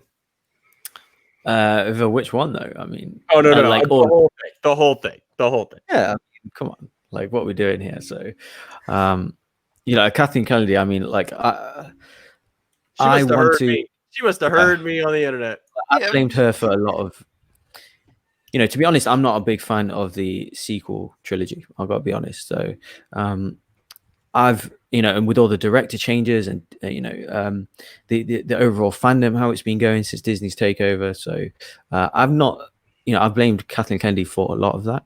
But give credit where it's due. I mean, some of the projects that she signed off on, the people, the creative people that she's put behind these, the decisions, the choice of actual type of things that they're doing. Give credit where it's due. I mean, it looks electric. Like 10 Star Wars series. It looks amazing, man. Like shout out to her, really. Okay, so she opens the whole thing by saying, due to the success of The Mandalorian, we've entrusted Dave Filoni and Jon Favreau with the creation of Rangers of the New Republic, starring no one because they didn't want to say Gina Carano. 2, Ahsoka Tano, starring Ahsoka, the show Ahsoka. Alex Damon and I are on the same page. Can you just make some titles like Rangers of the New Republic? That sounds dope. That sounds awesome. That's like, thinking the same thing. Oh my god, Ahsoka, Obi-Wan Kenobi, Obi-Wan. Yeah, we get it. Lando. Come on, call them something, right? Instead of their names. Chronicles. It was right there. It was literally right there in front of you. And you open every episode with Billy D. Williams sitting down, monologuing into the thing. Calrissian Chronicles, episode number 4. Remember the time that I came down to the planet of... Sounds good, yeah, right. He's just sitting there talking it out. That'd be great. Let's get to these first 2. They take place in the Mandalorian timeline. So this is very important. I think this is going to be something that might fill in some gaps between season 2 and season 3. And we know nothing about who's directing either of these shows. We just know the EPs are Dave and John, which that's my Fantastic 2 right there. Like now I'm you could tell me that they were making a My Little Pony movie and I would watch that thing through and through. I would watch it from beginning to end, and I would go back for another helping of seconds. Bogz, these shows are creating a Star Wars cinematic universe on Disney Plus. They are creating an expansive world off of this. What? I don't even know how to throw it to you. I'm just my brain. Yeah, it's like the Filoni-verse, right? People are calling it. And I also noticed that Jon Favreau isn't linked to any other Disney show or MCU show. I'm glad he's not kind of working on anything else. He can just concentrate on this Filoni-verse that they're doing. So obviously with the Ahsoka story, we kind of knew that was coming. Obviously with the reveal in The Mandalorian. So what's happening with her journey, with the whole Ezra thing. So, obviously, spoiler alert, if anyone hasn't seen it, she is in The Mandalorian, obviously. And, with that scene, she isn't wearing the white robe. So, I did think that was before that end scene in Rebels. So I think we're going to get some backstories filled in there. So Filoni likes to do that. He, instead of, what people often do is put, when they see scenes like that Ahsoka scene, they'll put 2 and 2 equals 4, like, oh, this happened because of this. But what Filoni does, he'll give you 1 + 1 + 1 + 1, but he'll give you the ones in different series, in different times. Maybe years later, you will get the end story. So I think that's what's going to happen with Ahsoka. With obviously the New Republic thing, I'm guessing it's going to be a lot, with Cara Dune and some of the X-Wing pilots and things like that. So, we'll see. But yeah, these guys pretty much, I'm in. Anything Filoni's doing, I'm in. So yeah, it seems absolutely great. But yeah, more of Rosario Dawson. Can't wait. I think we might get our first mention of Luke Skywalker in the Rangers of the New Republic show, because I think we're going to see Poe Dameron's parents. My little thing that I'm going to ride on is that this is the perfect opportunity to bring them in, because they are the reason why Poe is who he is. And to see that, to build on Poe's vision of his parents, and they both died, I'm pretty sure as pilots, protecting the New Republic, and they both know Luke Skywalker. Fought with Luke Skywalker in the Shattered Empire comic, which we will get to on this week's episode of We Have the High Ground, with some relation to Operation Cinder. And this show is just sprinkling in little nuggets. This Ahsoka show, though, Soul, are you I mean, are you how excited were you when she just like it just kind of rolled off her tongue and everyone's like Ahsoka, oh, Ahsoka show. I put it in the chat, Ahsoka show. Like I'm losing my mind. I was losing my mind. Were you equally as lost? Yeah. Well, Ahsoka's my girl. I love her. Probably love her like more than any of the other female characters. She's my girl. Yeah, I was so excited about this. I'm excited to possibly see Ezra, possibly see Thrawn, because that's who she's searching for. She's searching. She was asked. She dropped that T word in the Mandalorian spoilers, and I know that our collective brains went. Ah! Can't have T without E. So Yeah, exactly. And I'm hoping too that, because in my head canon is that Ezra is either Latino or Middle Eastern. So I hope that when they do the casting of that, we're going to have a person of color playing Ezra. So it's gonna be he's already been. We're he's a- pretty sure it's already been cast. So we'll. It's the guy. Bogz will know who it is. I forgot his name. He's on Twitter all the time. They're retweeting stuff. we will wait for Bogz then on that. Yeah, he'll tell us. But yeah, she's my girl. This is probably gonna be the day it comes out. Watching it. Oh well, we're recording. Oh yeah. This is They're like, hey, do you guys want to keep doing a Star Wars show? Because we're just gonna have Star Wars stuff for you to talk about forever. Yep. I'm super excited. So we'll get Bogz back in here real quick, and I will also step out for a second. So we'll leave Bogz here with this. Who is the actor that's been like rumored as Ezra and been out on Twitter doing all this stuff? Raul Coley. Yes, that guy. And I'll leave you two with the conversation of Andor. Looking forward to that and seeing the building of a revolution. Bogz, how do you think that one's going to go? So yeah, I mean, we've seen a sizzle reel as well for it. So we've seen some behind the scenes stuff. They're treating it like a movie, obviously with all the makeup, with all the prosthetics, with all the set designs. It looks great. It wasn't my most anticipated show, of course, because we kind of know the ending of Cassian, which I'm not always necessarily a fan of, but it looks great. I mean, it's one of my favorite time periods between episode 3 and episode 4. And yeah, just to see the start of the rebellion, kind of other interactions of kind of and other missions that he's doing. Obviously, Mon Mothma is going to be in it as well. Maybe his introduction with K2SO. Obviously, we do know that from the comics, but I believe they may change that slightly as they do in some of the movies and series and stuff. So yeah, what about you? So how do you think? What do you think? Well, when they announced that they were going to do a Cassian Andor show, like way back then, it was something that I was very excited about because I love Diego Luna, and it was my favorite character in Rogue One was Cassian Andor. So I just wanted to get more into his story. And I think too that they might like change a few things from the comics and which we saw with the Mandalorian with Cobb Vanth's story. That it wasn't exactly, but it still took the essence of his story and put it in the Mandalorian. So I'm hoping that the beginnings of what we've seen in the comics is going to keep still that essence of that story and just bringing it into the show. Definitely, and even obviously from the Ahsoka book as well, how her kind of Clone Wars story ended in season 7 with Maul and stuff. That's obviously not how it went in the book, but Filoni's altered it slightly, but with giving respect to the book and things like that. So yeah, just as well, like thinking about when the story got announced, I was thinking that there are obviously Latinos are massively underrepresented, but we have got some in Star Wars. From all of Disney's recent properties, obviously Rogue One in this series, we've got Diego Luna, we've got Poe Dameron, obviously Oscar Isaac from the sequel trilogy. So yeah, we are getting more representation there, and this guy being the lead. So and of course Pedro Pascal in the Mandalorian. So we're getting there slowly, step by step. So yeah, definitely, hopefully more of the same. But yeah, it looks great. Wasn't initially massively kind of overly excited for it, because just me generally on Star Wars, the unique selling point for me, the spice on it is the Force use, the Jedi, the Sith. That's more things that I'm generally interested in over the Rebellion, over that kind of stuff. But of course, I'm going to watch it.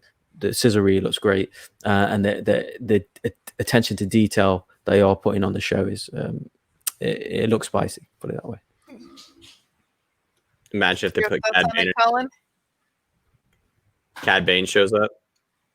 Yeah, I mean, loads of people show up there. Absolutely, yeah. Lots of hello. We saw Guerrera. Yeah, all the kind of, let's just start the Rebellion, isn't it? So yeah, lots of potential tie-ins, things like that. So yeah, good potential on it. Looks great.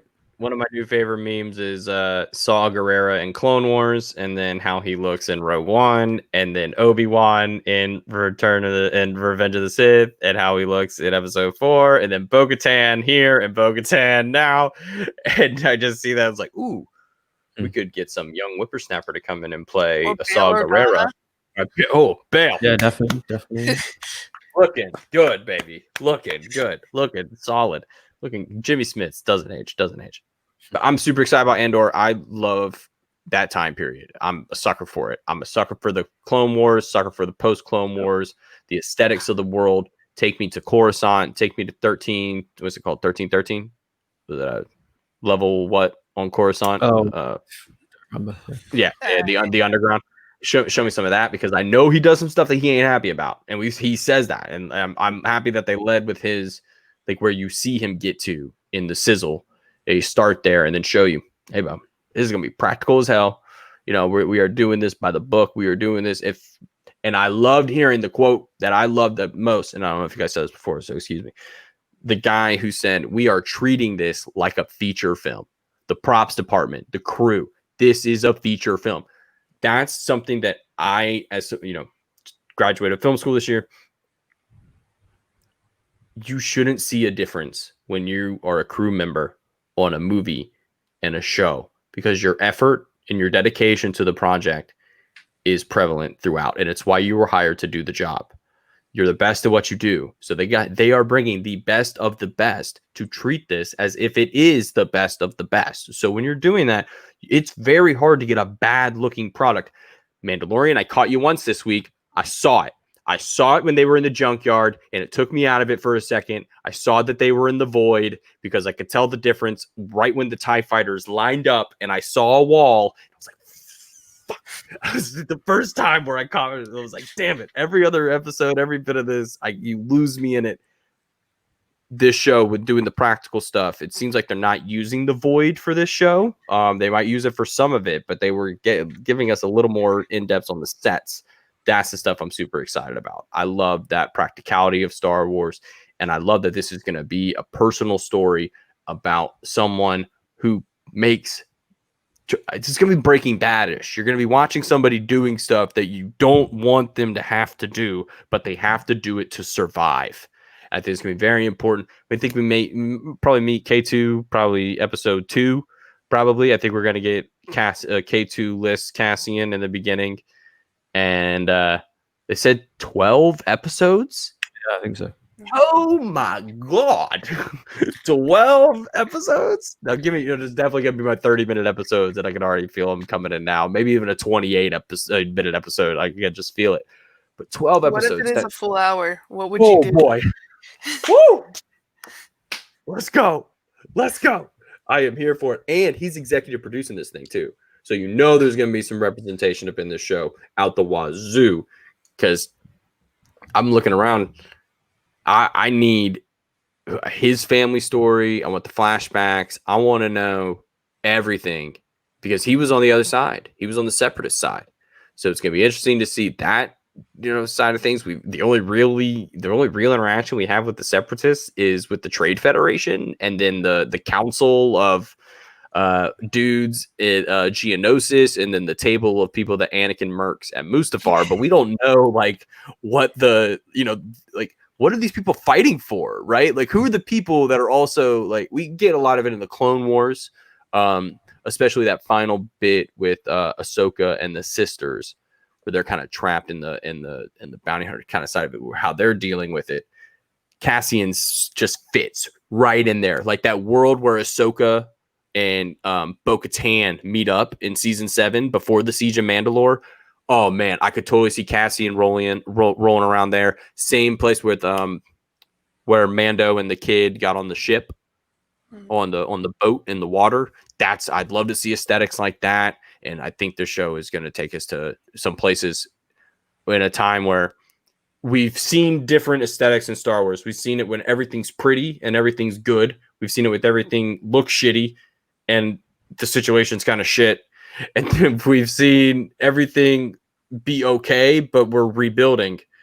We're going to see a really pretty aesthetic, but a lot of like bad, like, the stormtroopers everywhere or clone troopers everywhere. That's going to be another interesting thing. Bogz, let's get a little nerdy for a second. They have not shut down the cloning yet. As far as I know, they do not shut down the cloning facilities until like 10 years before A New Hope. Maybe even less. So we could still see some clone troopers running around enforcing the Empire before we see the stormtroopers come in closer to the original trilogy. Yeah, maybe, but I think it will be more of a political show rather than the troopers story. Which you got to kick those kids' ass. I'm talking about the Um, aesthetics. So, like, if you could see like the clone troopers All right. still have okay. their Okay. live action, I think that would be a cool thing to see, because we have seen a lot of the stormtroopers in The Mandalorian, and we see how many they bring, and sometimes they legitimately have to call the 501st Legion to come fill in with their stormtrooper costumes, and I think that would be, you know, hey, we know somebody, Tamora Morrison, who wants to come in and do some work for some voice work. I think that'd be pretty cool.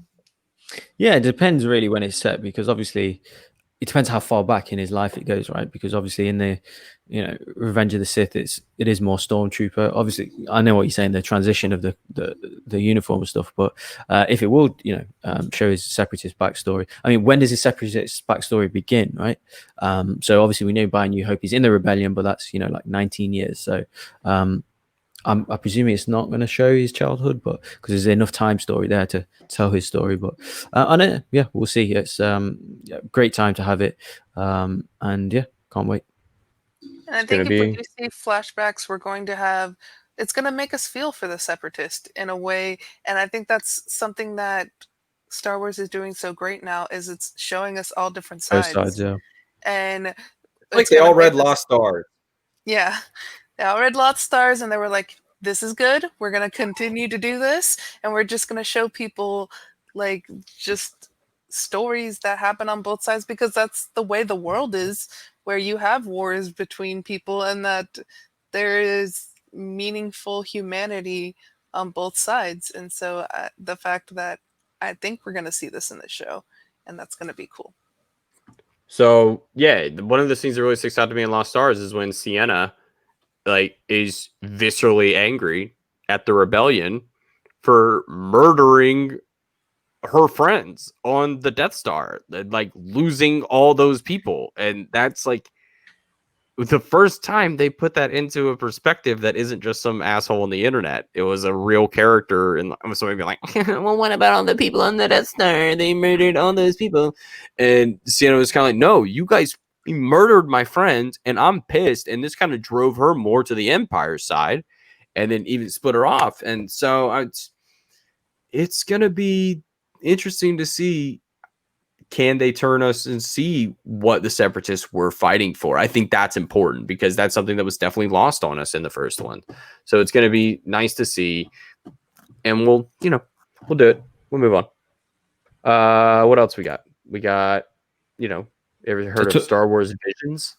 Like this. I was going to say, talking about troopers though, obviously we got a trailer for the Bad Batch, which looks really good to me. I mean, the animation is crazy. Like they've gone like a level above Clone Wars. So yeah, I mean, it looks super interesting. Obviously, Fennec Shan made an appearance in it.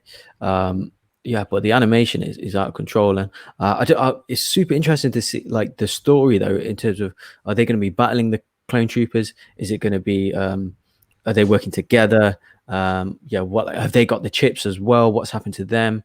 Obviously Tarkin we've seen in it as well. The scene with the Emperor, which was super interesting. So yeah, like that's probably, it might, in fact, from the Star Wars content, this was the most impressive trailer wise, or that kind of thing that I've seen. I was going to say it's the best trailer, but it wasn't. We'll come to the trailers later. But yeah, like this left so many questions, and I did rewatch this like about 4 times. So yeah, definitely looking forward to Bad Batch. Bad Batch is definitely going to be a show that I'm consuming immediately, even though I'm curious how they're going to make it. And I don't want this to sound disrespectful, how they're going to make it matter. What is its place in this story? What are they, about? Maybe they're the reason there are no more clones. Maybe the Bad Batch does something to realize, like, hey, this is wrong. We need to do something about this and correct the mistakes of our makers. Hey, maybe take out them Kaminoans. Would they see them go back to Camino? I'd love to see what they're doing there. Yeah, definitely stuff all over the place that definitely just keeps me intrigued. They did enough to make me not just pass it off and think like, oh, this is just filler. This story, I'm just interested to see how it matters. Soul, any kind of questions in your mind that were left after the trailer? I think I have the fears kind of like in the way of how we're going to make this matter, because is it going to be a show that you just put on for like the kiddies just to have another animation show, or is this going to be a show that matters in the long run? I hope it's one that matters in the long run. And these are all episodes that I'm pretty sure, for the most part, just like the Siege of Mandalore, this was all done. These stories were already written. So it's not like they had to go out and hire new writers. This is just stuff that they didn't get to finish from the Clone Wars, and they're getting a chance to do it and now, put a little new tag on it. So yeah, that's kind of it. It's nice that they can do that, and damn you, Disney, because a lot of places have to, work really hard to come up with good content that people can. And you guys have just had this in the can for the last 10 years. Like, yeah, we got storyboards for it and everything. We're gonna bust it out. We got old animation, and we're just gonna touch up that animation, bring in the voice actors, and boom, Bob's your uncle. We got a show. It's like, oh, geez, thanks, Disney. But now they're doing some stuff that's pretty interesting. This is not regular ordinary animation that we see here in the States. Star Wars Visions is probably the thing that got me most intrigued, is individual episodes from individual creators. Each episode having a new creator tackling a Jedi from any span of the entire universe of Star Wars through a different anime artist's eyes. Bogz, I know you're not really an anime guy, but you are a Star Wars guy. So, I mean, I hope this does something to introduce you to, some new styles and, some new way to tell stories. Well, it's also a good chance to get back to the origins of Star Wars with Japanese samurai, heritage that just means so much to the story. Yeah, I mean, you pretty much answered it.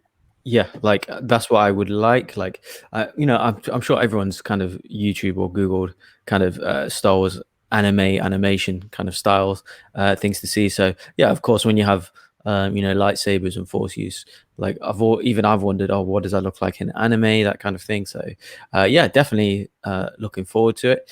Well, obviously not the most, I'm not gonna lie, as you know, I don't watch anime, but yeah, hopefully this could get me in if it's interesting enough and it looks good enough. Yeah, I'm absolutely gonna watch it. Can't wait. I'm very interested to see how this dabbles into. An episode of this could connect tissue, could connect little lines of things, and your Charlie Day crazy board behind you, and you're like, here, listen, I got it all figured out. And this thing could just provide a little piece, a little nugget, a little bit of validation to a story. Let's dive into Legends. Imagine a Thrawn one, right? And an origin of Thrawn. Like, you could tell the entire Thrawn story from the first comic that they've now written as his history, which they took the first book, the new Thrawn by Timothy Zahn, made it into the comic book, and then made it now they could take it and make it into a 25-minute episode of anime, and it'd be beautiful. I imagine something along the lines of like Samurai Jack, or even Tartakovsky's new show, Primus, something along those lines, where it's very, very just small stories. And I think that's important in a galaxy far, far away. So sometimes we need to get small to remind us that, you know, this world is full of characters. And I think this is an opportunity for people to give their impression and to pay respect to, which is very weird. We don't really have this most times. How often is it that now the people who grew up in the culture that influenced an American property are now coming to give their perspective on the thing that was inspired by their culture? So I think it's an opportunity for Star Wars to come full circle. And I think it's a really special thing that they're doing here. And I'm here for seasons and seasons and seasons of Star Wars visions. And it'd be a reason to get our friend John Barr on the show, because he like me, is big old into anime. So I'm excited for this. This is gonna be fun. And it's just Lucasfilm coming out here, just making more and more and more and more stuff. They said anime, and I'm like, I'm here. Exactly. Sold. So then we also have the Lando show. Talked about that a little bit before, so we won't touch on it too much. No confirmation on Donald Glover coming back, but we do have the Dear White People producer coming in to run the show. Small thoughts on that, guys? Are you excited for it? Do you hope it's Donald Glover? Or like, it has to be Donald Glover at this point. Like it's just like we're in negotiations and we can't say that it's Donald Glover yet. I liked the fact of when you were saying the Calrissian Chronicles, if you have Billy D going, let me tell you, and starts the story, and then it goes back to Donald Glover. I would love that if you could have a way that you can have both of them be in there. Yeah, it'd be super fun. Bogz, did you read the Calrissian Chronicles books? I didn't know. I think you'd like those. They are swashbuckly. They are very they're fun. They're fun. Yeah. They're quick little bits. And honestly, I think you'd like the audiobooks a little more. The audiobooks are really fun because he does do the narration, and it is kind of fun to listen to the narration side of it. And I think this is ripe for some stuff that we've also seen in the comics. Where would you like to see that story where he steals the Emperor's like car? Sure. I don't remember that one. It was like the first Lando comic that they came out with. He like steals the Emperor. He like has to break into an imperial place, and he like steals the Emperor's car, and he doesn't realize that it's the Emperor's car that he's been tasked to steal. And there's some fun stuff in there. I think maybe a little L3, a little Return to L3. Sure. I mean, but yeah, I think Sol just summed it up there. Like that'd be really good. Like if you, well, yeah, ideally we get Donald Glover, but a couple, these kind of casting stories. Like I always think that, especially something like Star Wars, like the story is bigger than any one person. So whether you can get Donald Glover or not, recast him, right? I genuinely believe that. I actually believe that with Carrie Fisher, even though she passed away and they didn't recast and they used, part CG and stuff. I think they should have recast her. Tell the story. That comes first above any person, with respect, of course. That's my opinion. That's just not. I don't think that's a hot take. Oh, so you're here you're a Sebastian Stan. Yeah, to ignite definitely. the green. Yes, definitely. I believe because that's the story, right? The story, if that's the story you want to tell, that requires a younger Luke or de-aged Luke, whatever. Yeah, I definitely think that you should do that. So, especially like something like Star Wars, like I said, no one's above the story. The story is the most important thing. So, yeah. I absolutely hope they get Donald Glover. But if they can't, then we'll get someone else. But overall, looking forward to it. Yeah, definitely. I think we're in a situation where like the Kenobi project was known, and they just didn't announce it until now. And I honestly, Lando might be the project that's furthest away, and I think that might be a good thing. We need to get in, to your point, Bogz, if they do need to recast it, get it as far away from the movie as possible before you do that. I'm excited to see where they go in terms of timeline. I would love to see some story of how in the hell did he start to run Cloud City? How in the world do we leave a guy who loses his ship to Han Solo in a game of sabacc in a jungle somewhere to running Cloud City? If that's the story you want to tell, very in. They dabble into that in the comics a little bit. So the Lando lore is there. You just got to do it. Donald Glover is perfect for it. Disney just dumped the bag. I know they're waiting for it. It's fine. Just let him dump the bag. Let Ludwig do the music. If Ludwig does the music and Donald Glover is starring, those two were roommates at NYU Film School, and I will lose my collective fuck on the internet. I will not be able to handle that. Like, because the internet is one of my favorite albums of all time, and those two working together again is just, it almost makes you cry. It's just like music like that. Those two are just perfection. Get some Childish Gambino in there. Oh my God, Homegirl dropping like the NASDAQ. Let's go. Like this is unbelievable. So for me, leading into the next series, Obi-Wan, because Bogz, we're going to talk about one last because it has the biggest implications on where this story is going after all of this. Obi-Wan seems to be a very self-contained story. They say it takes place 10 years after the Revenge of the Sith, so that puts it at 6 years before A New Hope, right? Okay. All right. Just want to make sure. 9, yeah. Right. Somewhere around there.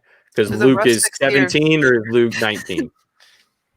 Luke's 17, right? He's 19. 19. Okay, so it's 9 years. So we have 9 years.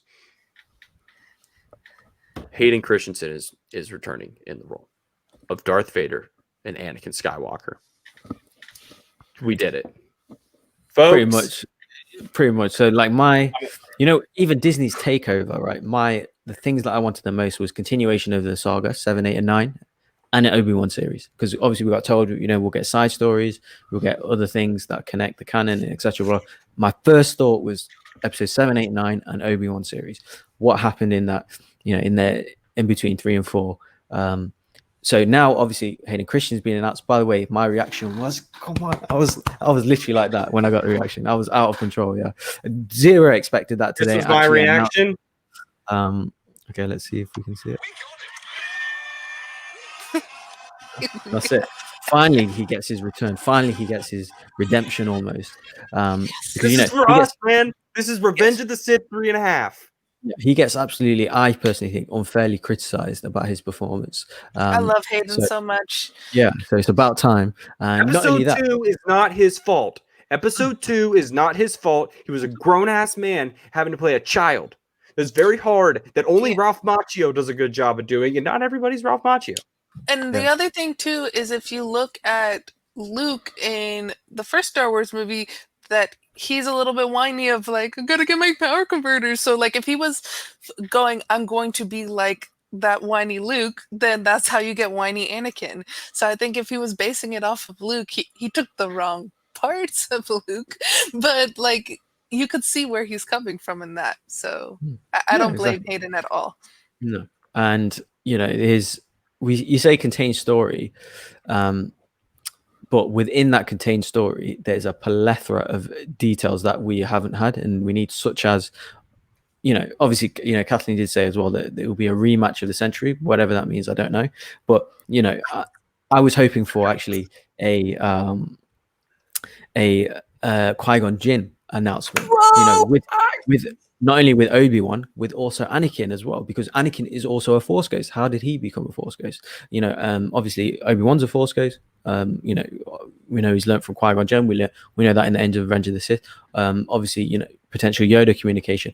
Obi-Wan's dealings with Aunt Beru and Uncle Owen, right? What's his kind of dealings with them? What's his kind of issues with Luke? Like, obviously, he's had some kind of dealings with him. What's he kind of doing in his day-to-day life, right?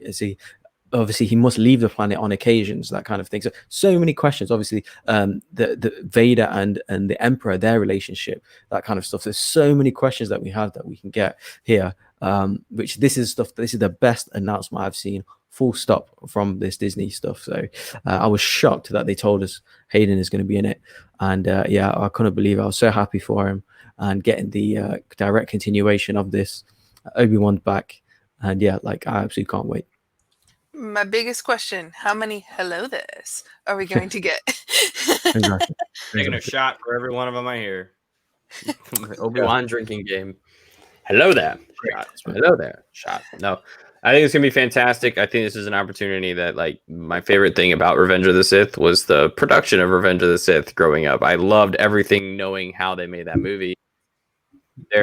Their saber practices in the special features are some of the best stuff in special features history. Watching those two do that, for those two to have the opportunity to go at it again. And of course, how many lines you hear in the original trilogy about Obi-Wan? You know, Vader talking about Obi-Wan. You know, Obi-Wan once thought as you did. You know, all that stuff, like where these kind of lines led to. You know, hopefully we'll get scenes and stories and episodes about that stuff. So yeah, I absolutely can't wait. You know, Ewan McGregor is obviously, you know, arguably some of the, you know, him and Hayden are some of the best things about the prequels and the Emperor, of course. So yeah, glad they get the chance to shine, and I'm definitely all in. This is the most anticipated story outside of episode 7, 8, and 9 for me. So beautiful, can't wait. Then we get left with a droid story. I hate to follow that up with a droid story, but I think this is going to be kind of fun. This is definitely going to be tailored more towards the kiddos, which I keep saying. George Lucas said it best. This story is for 12-year-olds. You have to remember, the story at all times is for 12-year-olds. There's got to skew to the more childish 12-year-olds and the more adult 12-year-olds at sometimes. This is on the lower side, so I mean, I'll still watch it and I'll still give it my attention. I'm not super excited about it. Feels more of like a free makers Lego type thing to me, where I'll watch it at some point. Soul, is this something that grabbed your attention? Did they do enough to be like, hey, yeah, I'll give this a shot? I'll be watching it with my niece because she loves the droids. She has both an R2D2 and a BB-8, like little figurines that she plays with. So this is something that I'll be watching with her. Bogz, you just gonna watch it because it's Star Wars? No. I mean, R2 is one of my favorite characters. And the lack of screen time and involvement he's had in the prequels, I think they owe him a series. You know, as a character. You mean the sequels? My man was very prevalent in the prequels. Yeah, sorry, I meant sequels. Yeah, exactly. He needs, you know, more story time basically. So yeah, so definitely looking forward to it. And yeah, anything with R2 and 3PO, I'm in. All right, here we go. Let's do it. The Acolyte. They said the H word, Bogz. Said set in the later days of the High Republic. Mm-hmm. And we are getting a murder mystery type story. It's set in the Star Wars universe. My first thought is this could be the Darth Plagueis intro. Because in the later days of the High Republic, the Sith would be very quiet. Yeah, definitely.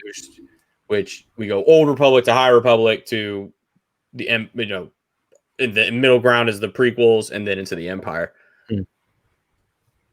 This is ready to explode. Like, if like you want people to say like, oh, young Yoda, this is the place for it. It's probably the only place you might possibly get it.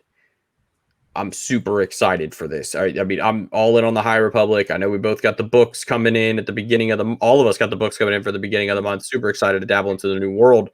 How do you feel that they're taking that next step into live action? Yeah, so that was my initial thoughts as well, because obviously, you know, in episode 1, they talk about the Sith have not been, they've not found the Sith for millennia, so it isn't going to be an obvious story, you know, an obvious character. So yes, maybe something like Plagueis. Obviously, we know in Legends, you know, he did kind of recruit the Emperor and train him up and everything, and then obviously the Emperor's killed him, as he's explained in episode 3. So yes, I was hoping it would be that story. Of course, you know, he's that's probably the single best book of the entire I've ever read with Star Wars. So the issue is I haven't actually, you know, because we haven't got the High Republic content yet, so I wasn't as invested in that because we have no idea what that looks like, how that's going to be, that stuff. So yeah, they're giving us a kind of the end of the High Republic, but we haven't seen the High Republic yet, so I just want to hold off that yet. Plus, I haven't actually seen the Russian Doll series that they created. I forgot her name. That who. I haven't seen her work yet, which I will be doing obviously before this comes out. But I'm not too familiar with her, so yeah. But they're obviously doing a murder mystery with the Sith. Of course, I'm going to be in. Of course, it sounds great. But how great? Like I said, I'm more kind of invested with the stuff that I already know of Obi-Wan. Kate Aaron. Okay, yeah, yeah. Not familiar with the work, to be honest. And like I said, the High Republic stuff hasn't come out yet. So. Sorry, excuse me. Yeah, I was thinking it's Natasha something. Yeah. No. Is this Natasha Lyonne or is this the Russian Doll creator? Or is it the creator? Because she does. Yeah, this is the. Yeah, she's not doing the Star Wars thing. That's somebody else. Okay, it's the creator of the show. She's on as a producer, but she's not the main person. Going to about you were mentioning episode 3 that we might get what Palpatine was talking about and brings it back kind of in the same way that you heard the words Clone Wars in the original trilogy, and then we got to see exactly what that was. So it's Leslie Headland. That's her name. Yeah. Okay. I think what they're gonna do is there's so much to mine out of Star Wars that you can just go into what did these characters say in this movie or this show, and then you can make a whole thing about it. Because Clone Wars, look at how much we got of Clone Wars just from that one little tidbit in the original trilogy. So yeah. It's going to be something else. I mean, I think what intrigued me the most about it is their commitment to the High Republic. I mean, they said it's the first mention of it aside from the book thing that they released earlier this year. That was probably going to be a panel at Star Wars Celebration. That's the side of Star Wars books I always gravitated to when I was a kid. The Darth Bane trilogy. Sorry, Bogz. The Path of Destruction is par for par the best Star Wars book on the planet with Lost Stars. And I put Lost Stars up there and Darth Bane 1. They are slapping in terms of telling just a story, but also expanding a universe and making you feel like you're that Luke, that making a character feel like Luke, but from a different point of view is something that I think Star Wars can continue to do extremely well. And to see it from, I mean, I'm more interested in seeing who's leading this in terms of cast, in terms of the character that's going to be leading it, and just all about somebody discovering basically that the Sith are back. Like, how does Yoda know about the rule of 2? Like, how does Yoda know about that? We'd love to know if if they've been extinct for so long, there was no rule of 2, right? There was no rule of 2 as far as the Jedi were concerned, because Bane did a pretty good job of putting everyone into suppress until the Sith are ready to come back. So if this is about to be Plagueis in the uptick of coming back and somebody slowly unraveling this, I think this is going to be something that catches a lot of people off guard, but then just opens the door to the whole High Republic stuff. Is this where Rian Johnson's trilogy is in the High Republic? That's something that a lot of people talk about, where as long as he's not writing it, I'm good. It's like, yeah, I'm with you. I get what you're saying there. And I would think it'd be interesting to see what kind of team he could put together and tackle the High Republic and kind of create a whole world, which I think would be. I think giving him something new also. I think that's even the people the most ardent criticism of The Last Jedi. They say they liked the story he told, but not as a Star Wars story. That's mainly what I hear from people who don't like that movie. So the fact of giving him his own thing where he doesn't have to pay homage really to anything else because it's new, I think that would be exciting. So, and I liked The Last Jedi, so I'm willing to give him whatever he wants. Yeah. So we'll see what happens there. Now we'll move on to the movie side of things. And let's start with what we know the least about, but might be the most exciting. Taika Waititi officially announced to be writing and directing a Star Wars film can we just talk about that logo that they put up for a second? Let's see if I can find it. It looked like it was Schoolhouse Rock. Like it had this sort of like awesome new vibe to it. Taika Waititi is kind of this voice of our generation now in terms of comedy, in terms of being able to throw drama into it. What do you think he can bring to Star Wars that we haven't seen from him already? Well, Taika Waititi is making a play from my favorite director, because you can have movies kind of like where you have Thor, which is, he brought funny and he brought that Marvel kind of like spice to it, where you're like, okay, you're making a character that was kind of dull previously and making him more funny, but then he can also take serious topics like World War II and things of that way. Look at that logo. It kind of looks like Hulk-ish. Yeah. It looks very Life of Brian-ish. Life of Brian, or that kind of epic story. Like Ben-Hur type font and stuff. Yeah. So I think that he is able to take serious topics and make you feel and make you see it, but then also he could take the piss out of something as well and make things funny and make things relatable. And so putting that in Star Wars, yes, please. Yes, please. Bogz. Taika we just gotta let Taika be Taika. And I think we won't be let down. I think this is just too big to fail. It's too big. Obviously you've done his stuff in The Mandalorian as well, which is, probably the best episode of that series. So obviously we don't know. The thing is, we don't know anything about the story. We don't know when it's coming out, that kind of thing. So, once with these Star Wars announcements, I like to hold reservation till I maybe see something, know what it's about slightly. So but like I said, that he's obviously his comedy around the kind of the story is his unique selling point, right? Is his key strength. And to me, that logo looks a little bit Life of Brian-ish. So I'm guessing it's going to be like an epic story, maybe told in the olden times. So maybe something Old Republic-ish, that kind of thing. But again, I'm just assuming that from the title. But yeah, obviously he's he's great at what he does. So for me, I'm not going to lie, some of his work has been hit and miss for me.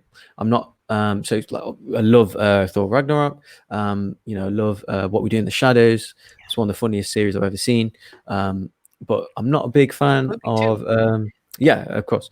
I'm not the biggest fan of Jojo Rabbit, to be perfectly honest. I'm not the biggest fan of what's the Hunt for the Wilder People. I didn't really love that either. So I think he's a bit hit and miss. I'm not, to be perfectly honest. But obviously what he done in The Mandalorian, I am on his side. So can't wait for it. But I do need a bit more information before I get super excited for it. I'm so excited for this. I mean, it's just his flavor. I need that flavor. I want to see what he does with it. I want to see what story they give him. I want to see what story group he's working with. I want to see who's coming on to produce this with him. It's going to be exciting.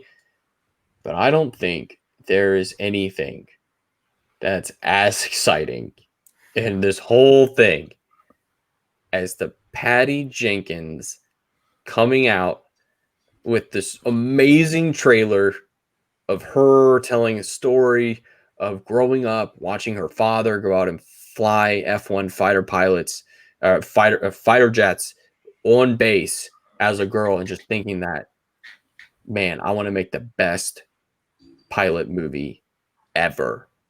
And as she's doing this, you're like, what are you doing? Like, why is the camera like this? And then she stands up and she's standing in an X-Wing pilot jumpsuit, ready to go. She puts the helmet on and walks over to the X-Wing. We're getting Rogue Squadron. Rogue frickin' Squadron. One thing about this I'm very intrigued on. It's taking place post episode 9, from what everything on the internet seems to be pointing in that direction. So we'll be getting some sort of telling of Rogue Squadron from the books in base, but they'll kind of teleport in time like they did Thrawn, where the Thrawn that we grew up with took place after episode 6, but now we know Thrawn from before that, and now his rise to power through the Empire. Bogz, this is heavy shit. Yeah, I like that how she's using that kind of real life, just kind of situations and real life personal stories into making this particular story with Star Wars. Well, yeah, the rumor is after episode 9. There's no actual official confirmation, but yeah, that is on the Star Wars website, that it does say in a future, in the it does. I don't know how it specifically says. I'll try to find it, but continue. Yeah, but I did like I was like, what is she doing? Why is she roller skating? Like, what's that got to do with anything? And then she gets in the jumpsuit and gets in the X-Wing. I thought, okay, that's cool. But yeah, overall, looking forward to it. Again, not to sound negative, I do love me some Force of Jedi, Sith, that kind of thing. So like, I do hold off on these kind of projects. Like, yeah, like I'm part way there. There are normal people that live in this galaxy too, Bogz. You know that, right? Yes. But okay. Han Solo. This has ever heard of him? Of course. I think it's where I like the lightsaber stuff as well, but I think the other stories of like the regular people that don't have the Force is what always drives me. So I'm the opposite of Bogz. Yeah, of course. Here's on the official Star Wars website. The next Star Wars feature film will be Rogue Squadron, directed by Patty Jenkins. The story will introduce a new generation of starfighter pilots as they earn their wings and risk their lives in a boundary-pushing, high-speed thrill ride and move the saga into the future era of the galaxy. General Syndulla, you're wanted on set. So when's episode 10 coming out? Could be starring Poe Dameron and that kind of stuff. To get a continuation on from episode 9, definitely exciting. But yeah, let's see what she's got. But it's good. It's gonna be fantastic. I'm super excited. This is like, I love anything fighter pilots. That's stuff's all right up my alley. So that's Star Wars. Pretty sure that's everything. I do want to say something that you addressed though, that no Rian Johnson announcement. I did find that interesting. So he announced this. There was announcements that he would get his own trilogy before even The Last Jedi was released, right? So for 3 years on, not to get anything since then. I just think personally it's because of the divisiveness of The Last Jedi. I believe they're not going to give him a series moving forward. You think he's done? I think he's done. Yeah, I think he's done for now. Anyway, for now, until maybe everything calms down a little bit. Maybe I'm wrong, but I don't believe he will get his series currently. I think we'll get an announcement 2025. And then maybe. I think it's going to be once The Last Jedi is cool. Yeah.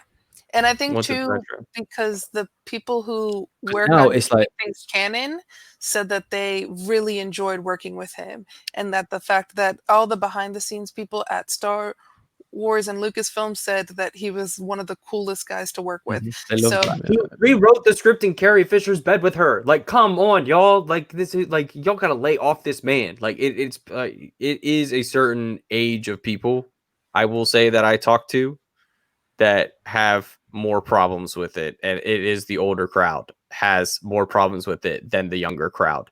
And it is, I think, that thing that I mentioned before of this story is for 12-year-olds, and the further away you get from being 12, the more critical you look at this, and what they're appealing to is the 12-year-old right now, not me at 12 years old in 2006.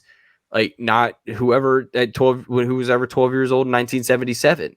That's who they're appealing to. They're trying to get inner child. Yes, and you have to just throw away all these preconceived notions of expectations with these films, because they don't give a fuck about you.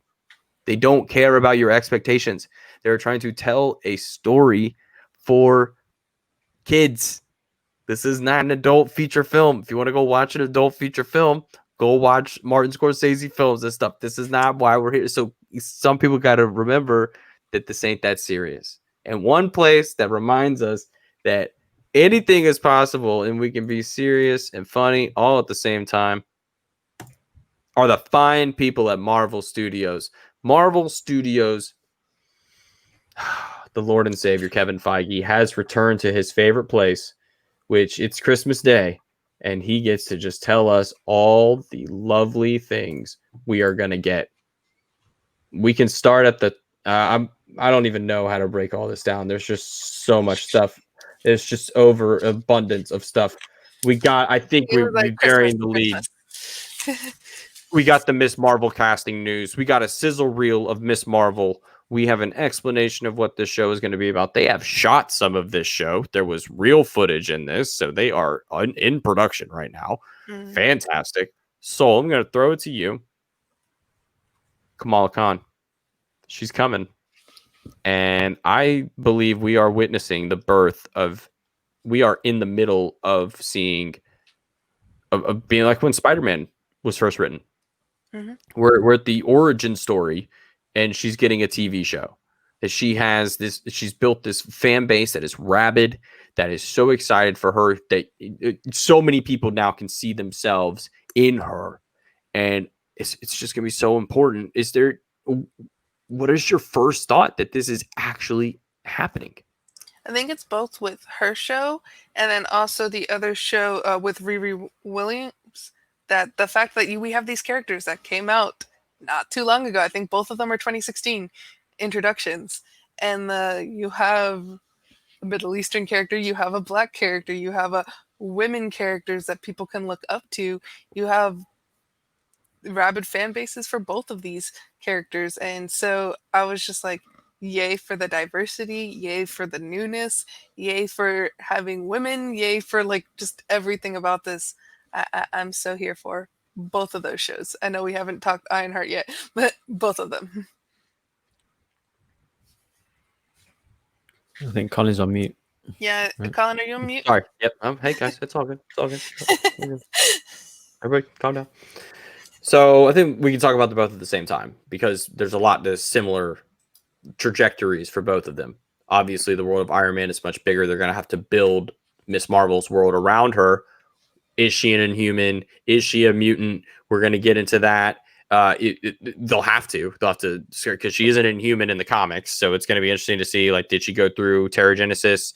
Like, what was that all? Like, are they continuing that from the Agents of S.H.I.E.L.D. line? Are they going to start to just bring in, like, this takes place after WandaVision, so we could get a little House of M in there. Could she say mutants and there are mutants? Like, we just don't know. It could be anything.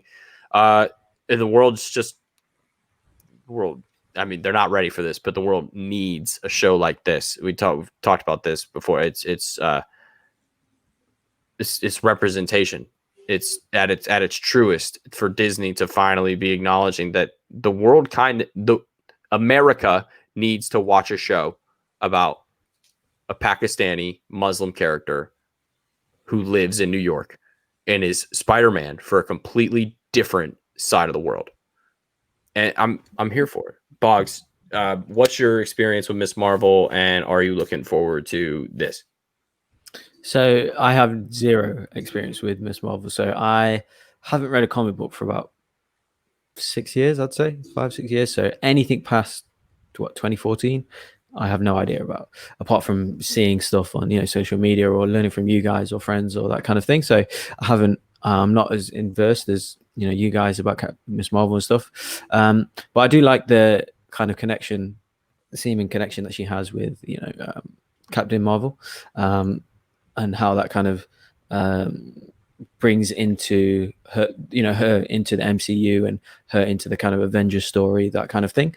And of course, obviously, representation thing. We spoke about it last few weeks.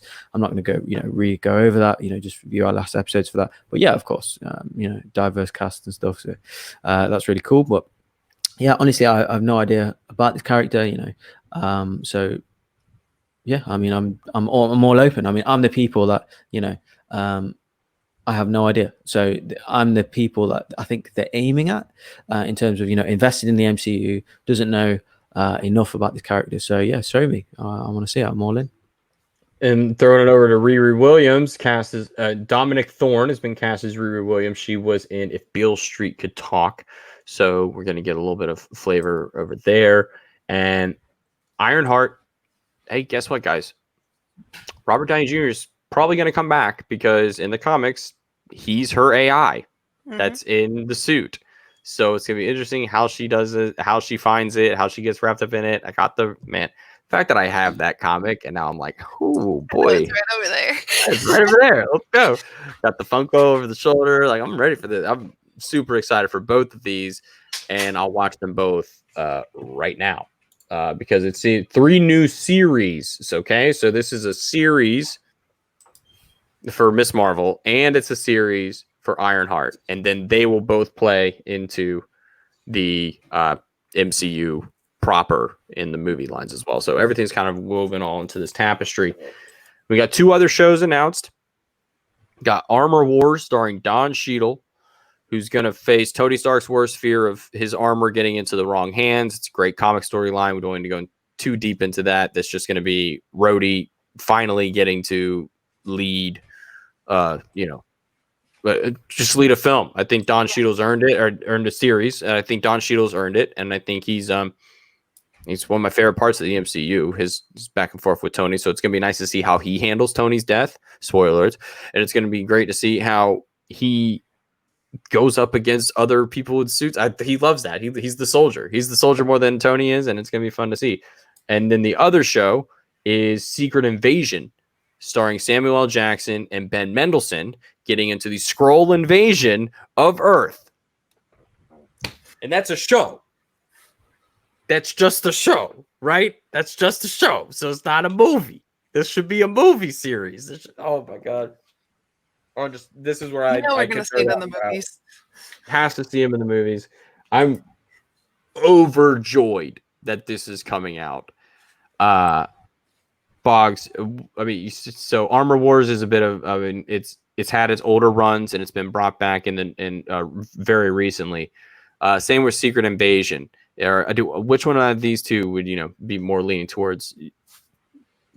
I'm not sure really. So the Armor Wars, I mean, yeah, I definitely agree that he needs his own series, Don Cheadle. But yeah, with the Skrull stuff, I mean, because it's so vast, the potential of what it can in terms of who they impersonate, that kind of thing. So that's probably I'm more interested in, because not just on Earth as well, right?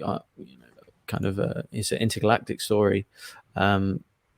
So yeah, I mean, the potential of that, of kind of who they, the missions that they're on and stuff. So that's definitely intriguing. And of course, having Samuel L. Jackson back, that'd be great. So these 2 are these are probably some of the sweatier stuff that they dropped in terms of people being like, oh, these are the things where I think like John Schnepp would have been like, what the fuck did they just say? Like, did they just say Secret Invasion and Armor Wars in the same breath? Kevin Feige's finally going to do whatever he wants now. He's built out this universe and has essentially created the comics world on screen for us, and now he can do whatever he wants. He's like, oh, guys, this was over after Guardians of the Galaxy. You just didn't know. Now I can really do whatever I want. Are these things that, did you have any experience with them beforehand? Or if not, are you now excited to learn more about them and discover them for yourself through the books? Is that towards Bogz? No, to you. So, to me. Sorry. Oh, sorry. Yeah, I have not read Secret Wars, but I know enough of Secret Wars and that storyline. Secret Invasion, very different from Secret Wars. Very different thing. Sorry. Thing. Yeah. I haven't read either of them, Invasion or Wars, but I know what's going on in those, and that's what makes me excited. So I probably will end up picking those comics up.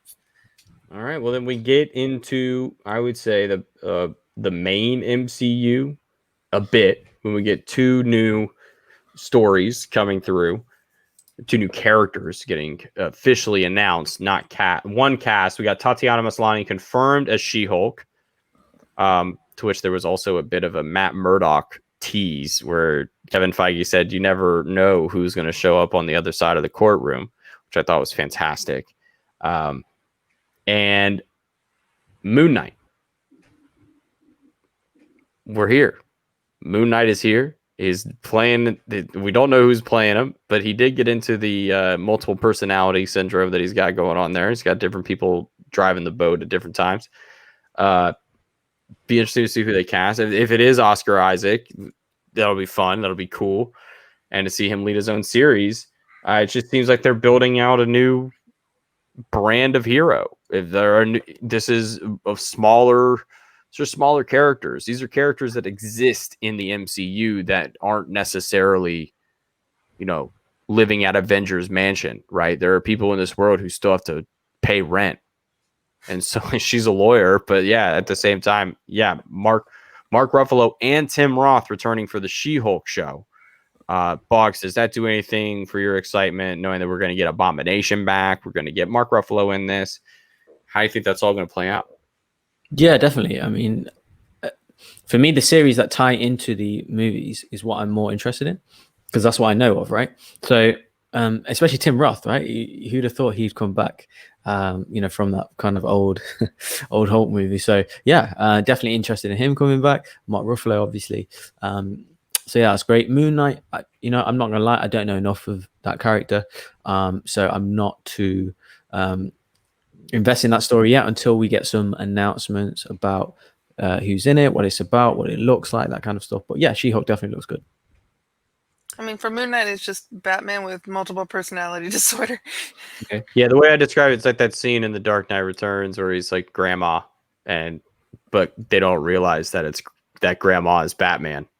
And then he's like, well, I'm Batman. And he's shove everybody dressed as a grandma, which I think is hilarious. It's a great scene. And stuff like that is what Moon Knight is all about, where Moon Knight dives so into the how he's researching a problem. He dives so into the character that he forgets that he's Moon Knight. And he forgets he's Mark Spector. And he becomes these other people. It's fantastic. It's ripe for a bunch of Mr. Robot and what we're about to talk about, WandaVision, I think, are things to run parallels, and Moon Knight is the same, where you are going to have a very untrusting narrator. You do not trust the narrator of these stories.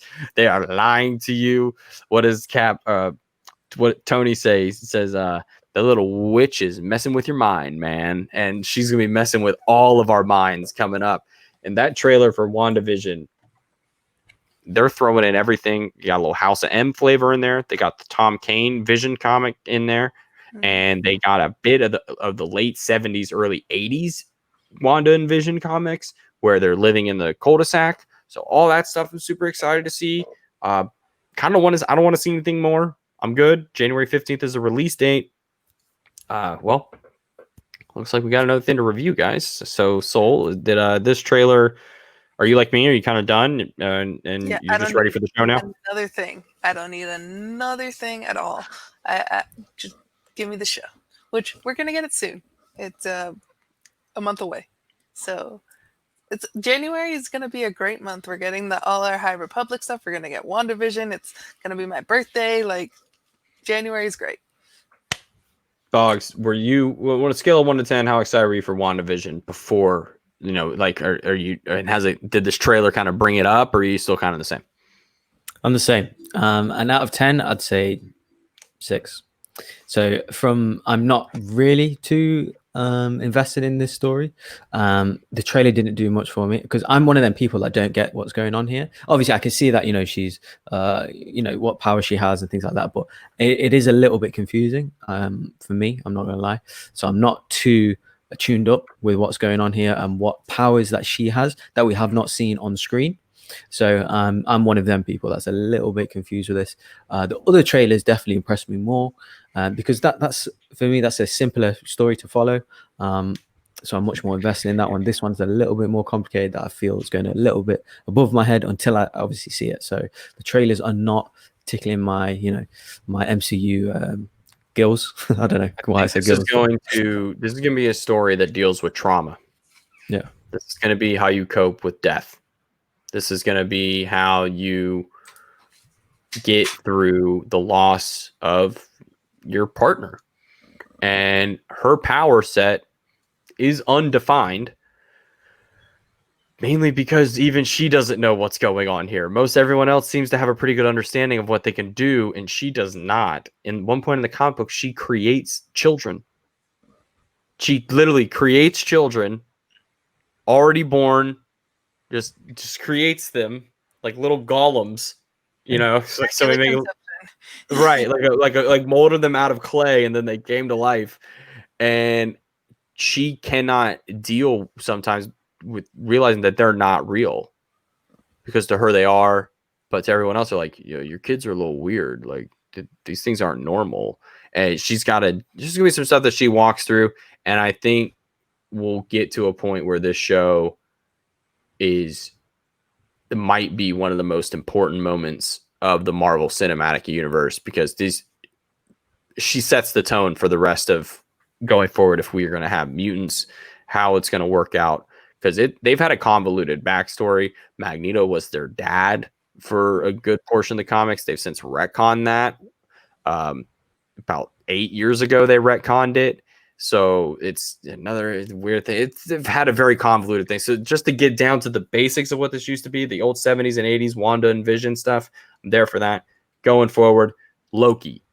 Holy shit. What am I watching? I feel like I'm watching the Umbrella Academy, but without the Umbrella Academy. It's just the time agency, and they're just going about time and trying to fix stuff. Bogz. It's just like, how did we get so lucky? I feel like we shouldn't be getting this. This is everything. This is too much fun. This is just fun. Yeah, really good trailer. With, again, this probably wasn't something I was looking forward. It was something I was looking forward to. Maybe not as much as Falcon and Winter Soldier, but after seeing the trailer, I was like, okay, what's going on here? So, yeah, he seems to be some kind of, I don't know what's the right phrase, like some kind of detective, kind of liaison type time cop thing. Yeah. So again, like okay. So yeah, that time cop, whatever. So yeah, like the missions that he's going to go on, who's he with? Just it seems like he's a bit like John Wick-ish. So yeah, it's just seeing that kind of what's going on in that series. The action looks great. But yeah, I'm all in. So it looks interesting, and still having his powers, or yeah, like what other characters are going to be involved. So yeah, it looks good. So this kind of gives me some like Legends of Tomorrow when meets Doctor Who as well, where it's like each episode, especially with Legends of Tomorrow and Doctor Who, they take you to completely different locations every single episode, and that kind of seems the flavor like we're going to be getting here. One thing I want to throw at you, this seems to be possibly dabbling into some like conspiracy theory stuff of unexplained happenings in our world and how all that's gone down.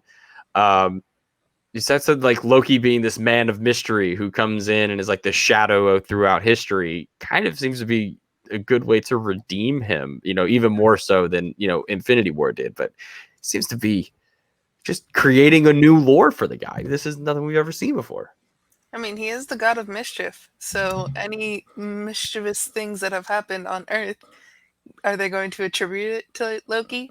If we see people rushing Area 51 in the show just because of that joke online, come on now. Yes. I think the one thing I saw was the scene of him in the airplane is a story of the disappearing man. Who there is a story about somebody who like jumped out of a plane and was never found again, and he just gets sucked up by the Bifrost, which was an interesting mention of Heimdall and his brother. So, Chris Hemsworth, were you on set? Like, sounds like him and Idris might have been on set for this one. I'm excited for this. This is coming in May of next year, so we get WandaVision in January, and then in May, but in between, oh boy, the show I'm most excited about, the show that's pushing forward the story of the MCU, Falcon and the Winter Soldier. We're back. Everything I needed about that show was wrapped up in the last 5 seconds of the trailer with the stinger, where they're like, "Oh," where Sam's messing with him about his head. He's like, "Oh, what's going on in that cyborg brain of yours?" Like, oh, I see the gears turning. Oh, you're angry. Oh, you're mad. Oh, yeah. He's just egging him on, just pressing his buttons. These two just pressing their buttons. That same relationship in the tiny car when they're meeting up to get all their equipment in Civil War. Bogz, what were your thoughts on this trailer? We bring back Zemo from Civil War as well. So this is probably the most MCU rich show in terms of they're calling on past knowledge for you to, be informed on this. Are you as excited as I am? Is this, are you ready to go? Definitely, yeah. This is my most anticipated shot. The trailer was great, particularly the action. Falcon's new suit looks unreal. It was like watching Top Gun, like the way it kind of goes through that mountain scene, with his new wings and stuff. Seeing Bucky, using the knife, he looks like he's getting Winter Soldier flashbacks. So yeah, that'll be interesting. But yeah, the action looks crazy. Like, definitely looking forward to it. But yeah, I don't know why. Like, this is why I'm not sure why this is the only series that gives us a direct and simple continuation on from the MCU. That's what I was wanting, because obviously I'm an MCU fan, and this is the most straightforward MCU, kind of continuation, as you said. So yeah, definitely. So therefore, I'm most looking forward to this. So yeah, particularly the trailer though was electric. I guess a lot of it has to do because we have to give Marvel some slack. We have to cut them some slack because Black Widow was supposed to be out. We were supposed to have already have seen this show, and we're supposed to be waiting on WandaVision to be coming out at its normal time. So it's weird that WandaVision is going to actually come out first. It was a smaller set. I actually know some friends who were working on the Falcon and Winter Soldier show down in Savannah. You saw some beautiful Southern aesthetics where they were in the old plantation house. Just beautiful stuff from down there, especially shots that you can get on the rivers down there. It's just unbelievable. So I imagine they're going to go into hiding. I think they might have to go maybe meet some of Sam's family. I think it might be a point where they have to go undercover. They're going to get into the U.S. agent storyline, which is an amazing recent storyline. Bogz, I think you would really dig it. Also give you a little tone on race relations in America. They do not want Sam to have the shield. At least the government does not want Sam to be Captain America. And they put up this guy, U.S. agent, who is not, he's basically like the guy who, oh, Jesus, the general wanted to pick to be Cap at the beginning of Captain America, the first one, the guy who was just a big, strong, super regular soldier guy. And they introduce him. So I think it's good stuff. I'll send you the music was out of control in this.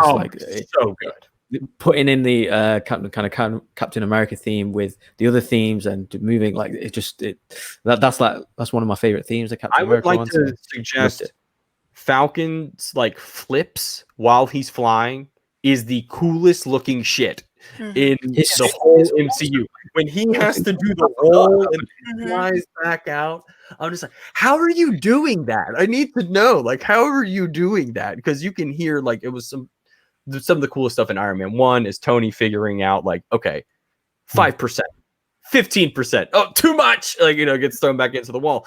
How does Falcon control this suit? Because it seems like a lot of it is just intuitive. I don't know if it's his hands or Batman or I don't know, but it just seems like him and Winter Soldier just create this perfect pairing of this is Lethal Weapon in the MCU. This is Lethal Weapon coming in there, Miami Vice style, these two dudes just coming in there and tearing it up, and they're gonna get stuff done. There's a reason that Cap was cool with going back and living his life and letting these two do it without him because they didn't need Cap. Cap needed them more than anything else, just in terms of keeping him grounded and keeping him stable. And now these two are going to have to find dependency on each other. So this relationship is just so unique in the MCU. There aren't too many like it because I've had relationships with friends in high school where there's three of us. Two of us get along, the other two get along, and then some of us don't get along. It's just, that friend groups work like that. And then that friend goes to summer camp, right? It's kind of like that friend went to summer camp and I got to hang out with this guy all summer because he's who I hang out with usually, but he's not who I usually hang out with. So it's kind of fun. So are you excited for this? What about this? Are you looking forward to? Is this, go on. I'm ready for this because, like we were saying, this is the one that is the main continuation of the stories that we already know.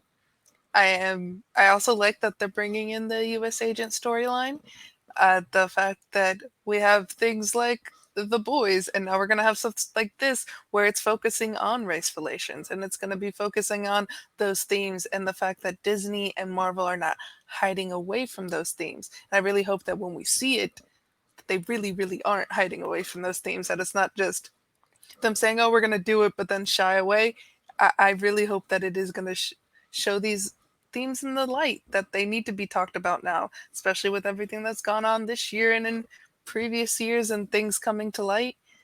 So I think this show, I think in the same way that Miss Marvel's an important show here in the US, I think this show is also going to be very important just for people to watch and kind of get a perspective, and the fact that you don't have to have the real life perspective. You can, if you see it in your fantasy or you see it in the shows that you like, that it can open people's eyes up to maybe think in a better and different way. So I think this show's just as important as Miss Marvel.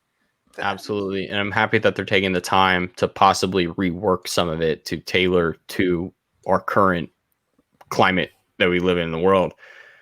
Just opening the door to all this stuff. Guys, there's so many things to talk about. Well, let's narrow it down. We got Hawkeye as well announced. We got confirmed Haley Steinfeld is going to be Kate Bishop.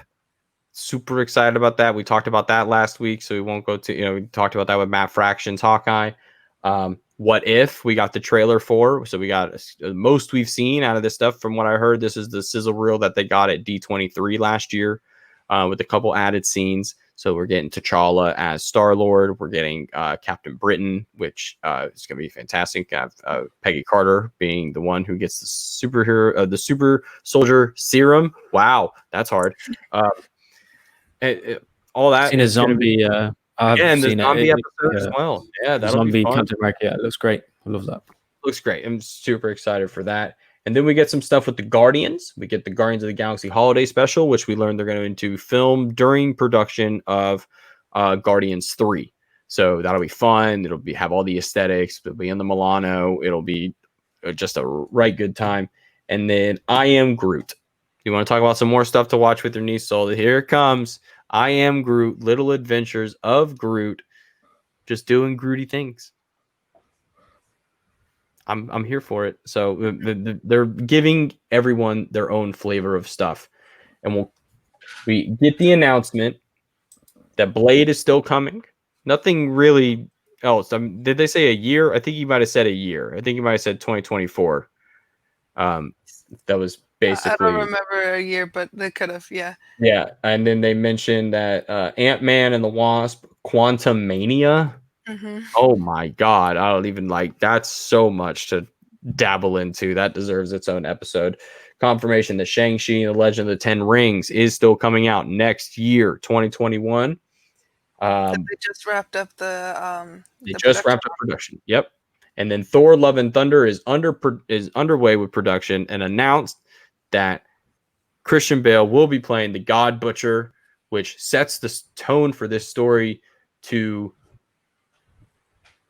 oh my God, we could learn so much in this story, because the God Butcher storyline takes place in 3 distinct timelines, and Thor trying to discover a mystery throughout his life that literally takes almost his entire life to get to the answer of how all this has been going on. And it's kind of like his Court of Owls. And it's really interesting stuff to see, how Christian Bale bringing his Christian Bale-ness to the MCU. Bogz, you say you're a fan of Ragnarok, taking Thor. We'll be happy to see that Thor is probably going to be in Guardians of the Galaxy 3 as well. Confirmed. If they mentioned that months ago. So yeah, we're going to see Thor and Natalie Portman return. So are you familiar with the story that they're telling here? No idea. Everything that you've mentioned there, I'd probably say that What If seems the more interesting to me. Seeing T'Challa with obviously the Guardians, that was a surprise for me. I like I said, I don't know that story, so that was really cool. But yeah, obviously, we already knew about these Thor announcements. Christian Bale being one of the best in the world. With Taika Waititi, with in the Thor universe, a continuation from Ragnarok. Yeah, it looks good. So this is a story that I think I'm so happy that there are other people that have read this story. This is going to... How is this one movie? By the way, if you were going to take Jason Aaron's Mighty Thor and you're going to take Unworthy Thor and you're going to merge them into one movie, these people must think this thing's going to be 3 hours. I was going to say, Taika was just like, I was going to take Jason Aaron, and now I'm just going to take some more Jason Aaron. Just get all the Jason Aaron Thor. Just shove into one movie. I don't know how it's going to happen. but I love it because, again, I have that comic book right over there on my other So shelf. good. Bogz, if there's something that I think you would just enjoy in terms of story, the unworthy Thor telling it truly spans 3 timelines. It tells young Thor, it tells modern Thor, like we would see our Chris Hemsworth Thor. Actually, I think we would see Thor between Thor 2 and Thor 3 is my prediction for if they're doing the God Butcher stuff. And then you see King Thor. So you see Thor in his full freaking Odin-ness on the throne. Of course. The whole thing. Like he's like maxed out power level, strongest being in the universe, and just doesn't want to do shit. And he is just so bored. He's so done. And it takes an unraveling of a mystery to get him up out of his chair again. And to see Chris be able to do all that would be fascinating. And then throwing in Natalie Portman's character. If they say that freaking Infinity Stone gave her cancer, I'm here for it. I'm here for it. I'm here. Gonna be it. That's probably gonna be it. Because Bogz, that's in the comics, she has cancer. And when she lights up the hammer, it kills all the cancer cells in her body. But then the second that it goes away, the cancer comes back and it's worse. Yeah. It's like, so it's going to be interesting to see how they incorporate all that, but they're also incorporating Christian Bale's God Butcher storyline. And please just do not dark elf my man. Just do not dark elves my mans. All right, look. Are we going to see Thor on the moon not being able to pick up the hammer? Oh God. Oh man, this is going to be so much fun. And Taika's the only one that I want touching it. Taika, you are Thor now. Like that's it. Like Taika's doing Thor forever. And I don't care how we got to do it. He just got to keep on going because this is going to be the Dave Filoni of Thor. Absolutely. And I'm surprised we did not get an Eternals trailer. Yeah. Big surprise. Come out. Supposed to already be out. It's supposed to be out last month. Like it's supposed to be out last month. We're supposed to already seen this thing. I know y'all got some trailer stuff because y'all flew them to D23 from set last year. So quit playing like y'all ain't got stuff. I'm like, this post-production's crazy. I know it's probably crazy, but I've watched The Mandalorian. I know what you can do.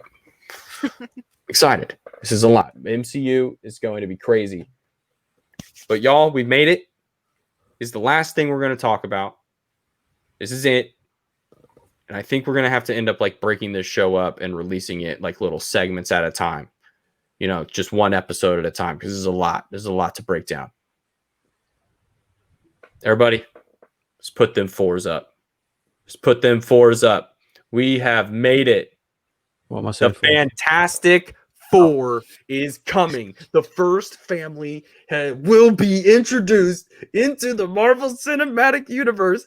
Kevin Feige went full fucking Tim Cook, Steve Jobs on these bitches. He was like, oh, I got one more thing for you. And I was, oh my God. And it's going to be directed by John Watts. Let's go. It was either Peyton Reed, or John Watts. Damn it.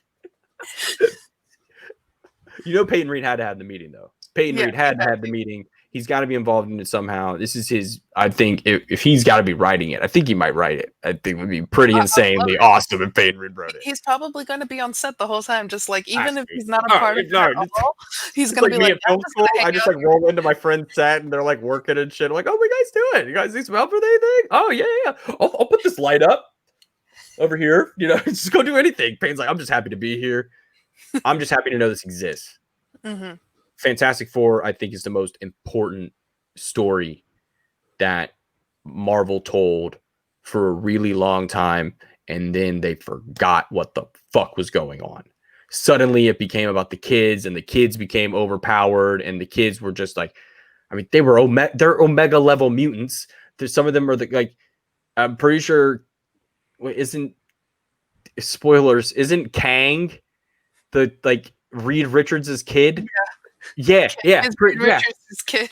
Yeah, like, come on, like this is we got some weird possibilities. Like, this is really like stretched out shit that they have like thrown the Fantastic Four through this loop, and they have literally, I mean, not to be right on the money, but they have taffy pulled. Like, if you can pull taffy as far apart as you can, they have stretched this as far as they can go. We got to bring it back. Mm-hmm. Got to bring it back to where it started. Bogz, I'm gonna throw you two options. I'm interested to see which one you want to see. Okay.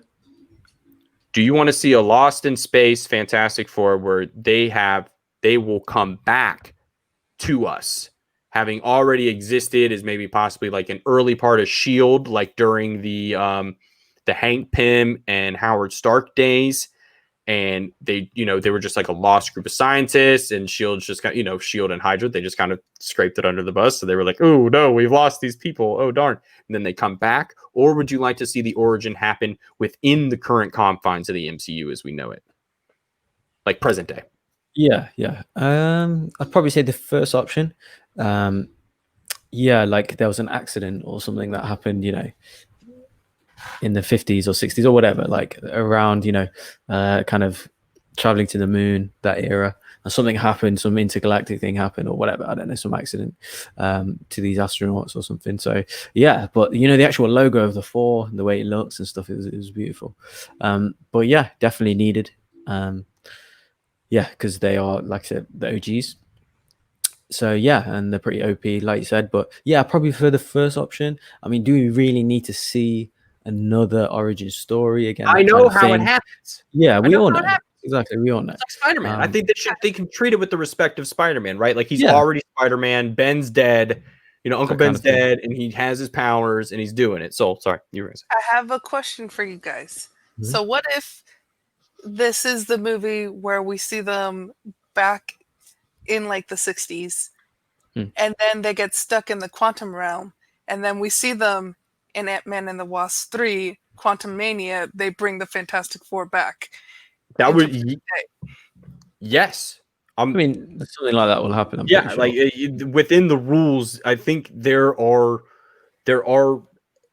avenues that this story can go that work within the current roadmap of the MCU with all these different things that we have going on, right? It could be anything from for Doctor Strange stuff, right? We have Doctor Strange ability to travel through time and space. We have the time machine with the quantum realm, with the time heist, and we have all these different avenues to bring them in and bring them back. One thing I am a bit shaky on is another out of time, like like Captain America type thing, like bringing them in, like, wow, what's a cell phone? Like, oh, blah, blah, blah. Like having, wow, this is kind of cool. $5 says this isn't the craziest thing you've ever seen. Hands him $5 on the thing.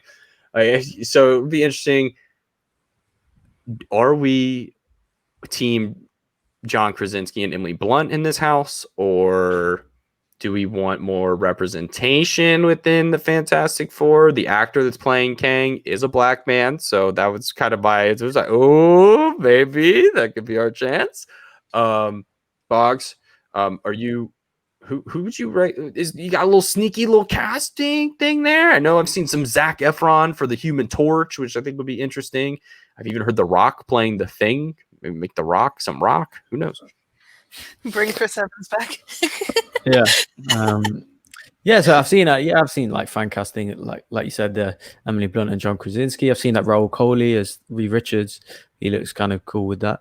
But yeah, to be honest, I don't know. So we have seen kind of a diverse casting with these characters in the past. So I'm good, really. To be honest, it's the story. I don't care. Like, as the Mandalorian is proved this year, it shouldn't matter. Like, it's particularly in these superhero stories, what color the person's skin is has no relevance to the story being told. So in terms of the overall, obviously, story narrative, the superhero story narrative. So I'm not really bothered. But I know that it is a topical thing. Particularly within casting, within the MCU in the current climate. So it will have diverse casting in it. But what casting I'm expecting, I don't know. I'm not really, I don't have any requirements. But yeah, just tell the good story. They're going to do the right thing, whatever that means. But yeah, I don't have any expectations or any fan kind of casting for myself, no. Soul, are you, Fantastic Four is kind of the first family, right? That's the thing. So be excited. I think what would intrigue me more is the out of time and just a different perspective of it, especially more familiar. You'd probably see like Johnny would take to being in the future a little better than everybody else and how he handles it. So I'd be very excited to see that.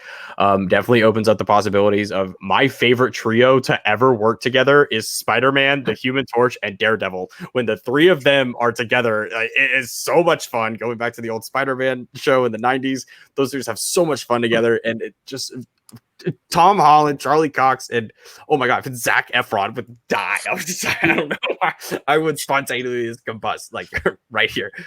Just that I think is going to be too much fun. Is there anything that this story has to do for you? You know, is there something that they have to nail in order for you to be like, yes, this is just right? I think with me, like I was more excited for like Fantastic Four than X-Men. As much as like I love the X-Men, when Fox came part of Disney, I was like, okay, we're getting Fantastic Four back. We're gonna get a correct movie with it. But I think when you see things like we spoke earlier, like Big Hero 6 or The Incredibles, you can have a Fantastic Four movie and you could have a family, and just having that family aspect and having that going forward and having the first family just be represented well in a movie. I think that's all I need. I just need a good movie with them. Absolutely. And I think that's what we're going to get. We're going to get a good movie. We got a lot of good movies coming our way. We are living in the golden, diamond, platinum age of content. And we're setting the stage for what, I mean, this is just going to keep these places in business for years and years and years to come. Very quickly, we will roll through. And thanks for chilling out through all the announcements and everything.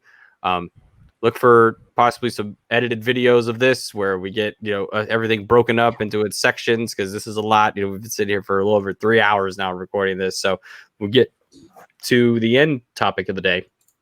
We've been watching, reading, playing. Soul, what's had your attention this week? So this week I have been reading this book called Get a Life, Chloe Brown, and it's set in the UK, and it's about this 31-year-old woman who has fibromyalgia, and kind of she was almost hit by a car, and when like the light flashed through her eyes and all that, she was like, my life is really boring and I would like to get a life and actually have things that if I die, people can say interesting things about me. And so one of the things with her illness is that her family is always worrying about her, and she was living at home. So like the first thing like was move out. So she moves out and she gets an apartment on her own. And it's just her discovery of like going through life and trying to deal with also her medical issues, along with dealing just with life in general and trying to become more interesting, and finding that sometimes things like a drunken night out is not really that interesting, and you could do something else that might be a little bit more interesting to you, even though it's not interesting to other people. So it was just kind of like one of those stories. I'm not 31 yet, but it was one that like I felt kind of where it's just like we've been at home 2020 inside. We've all been bored. We've all been wanting to get a life, but we can't get a life right now in 2020. So it was one of those, I can escape to that in a book.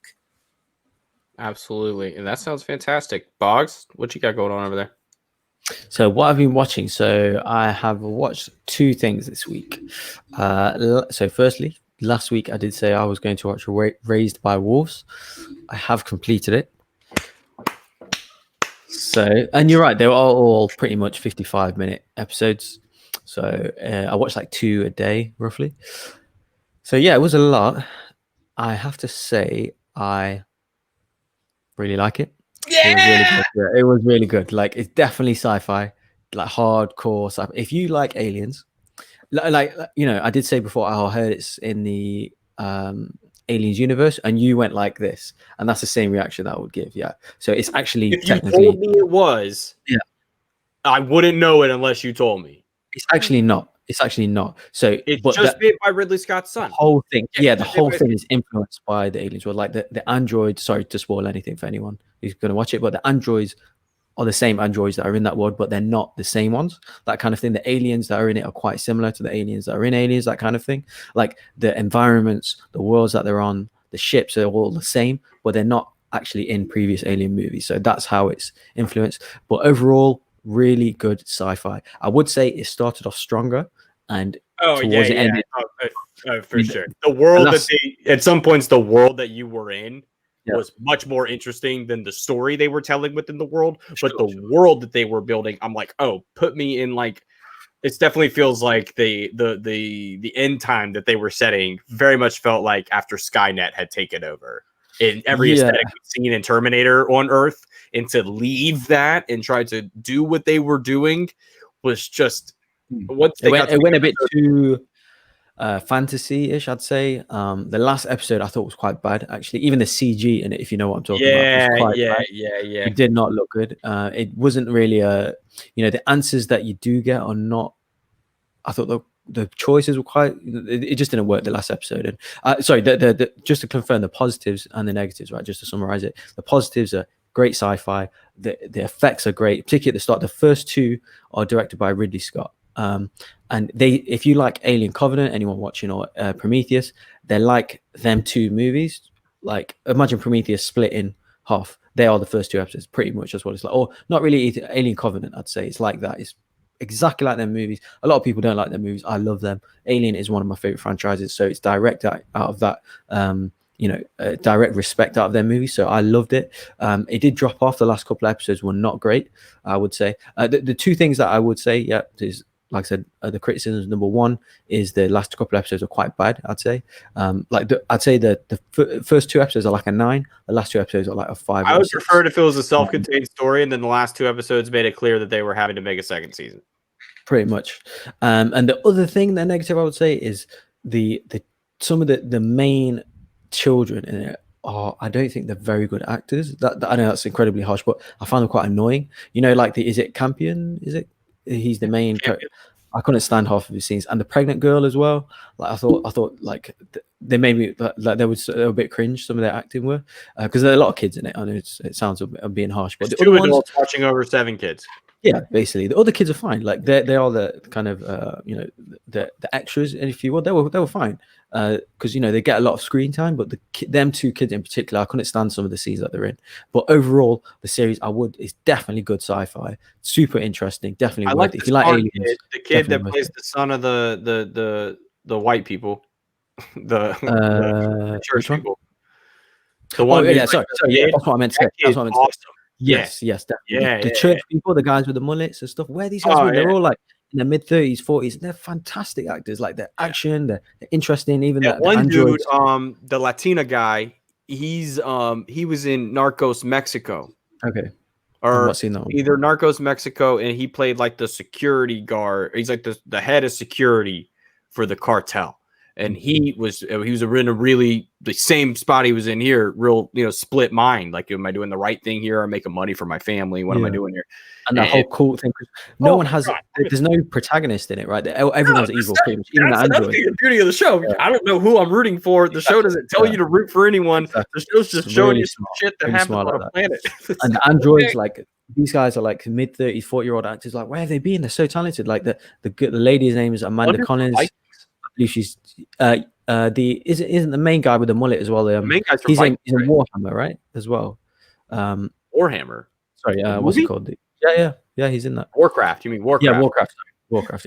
Yeah, he's in that. I forgot his name. Warhammer movie. I ain't seen it. Yeah. And the other android, the father. I thought he was great as well. Father's the best. Father's the best part of the whole show. Abu Bakr Salim. Yeah, he's a British guy. I've seen him before in a couple of other British things. Mother should be Sue Storm. Yeah, she'd be good. Like the physicality of some of her acting is great. So overall, I would give it. I'd give it probably 8.5, maybe a 9.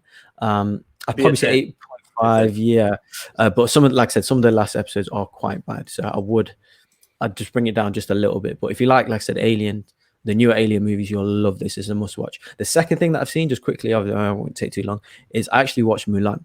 Okay, the live action one. Now I just want to ask Sol quickly. I know Mulan is your favorite animation of all time. It's probably a top 3 for me. Have you seen this live action movie? And if you have, what do you think? Okay, so you haven't seen it.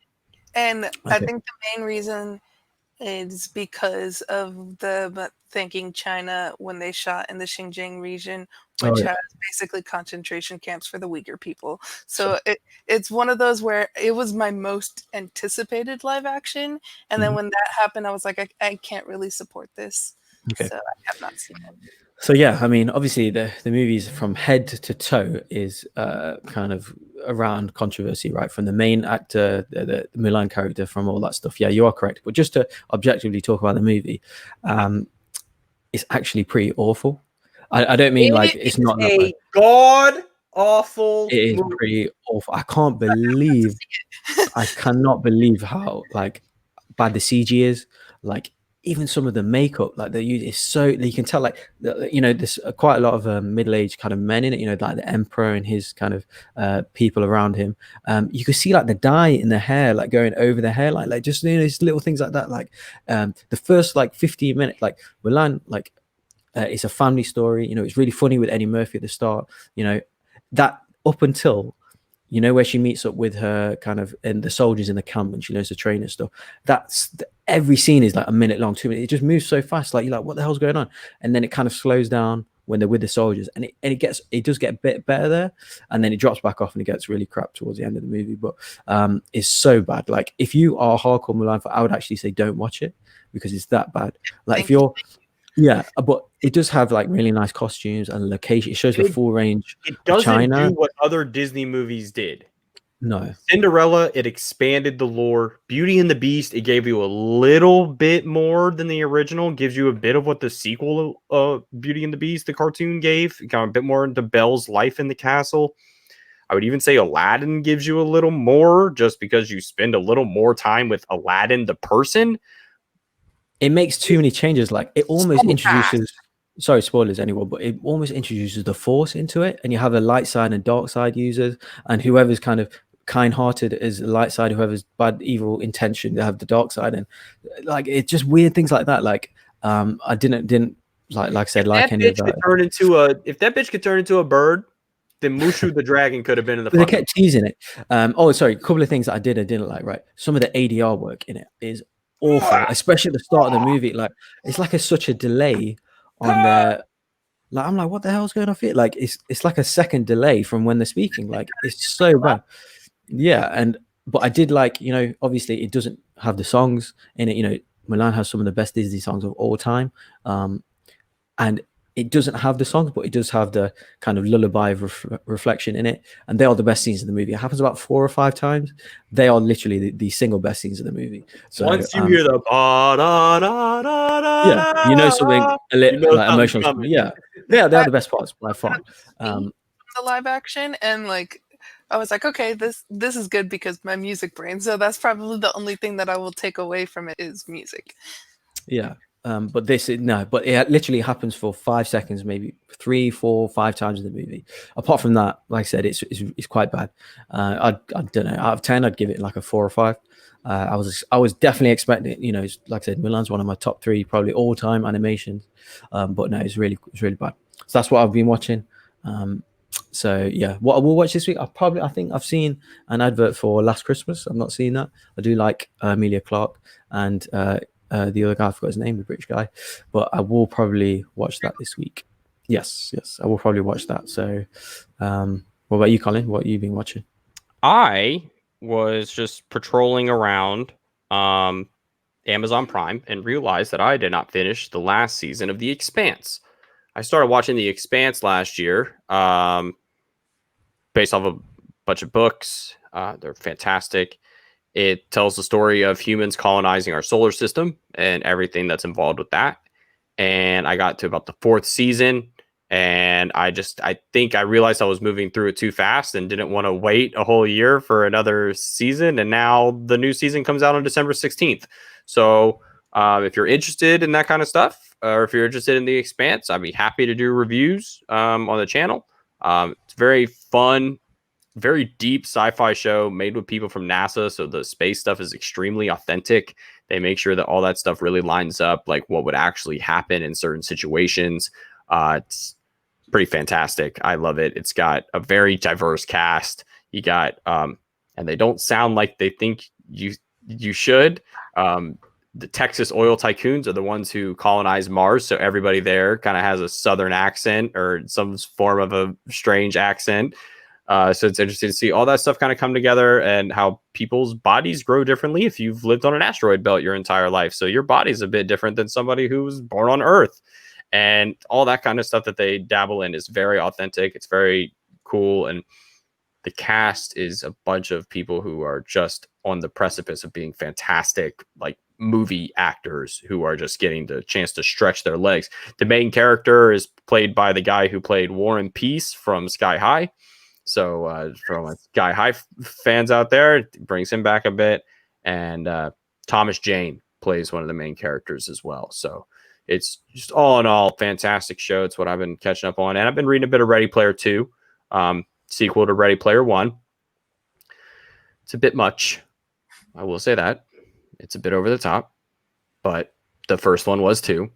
So I won't get into the spoilers. In the first part of the book, the prize of was basically the schematics that the creator of the competition from the first movie / book left for the winner.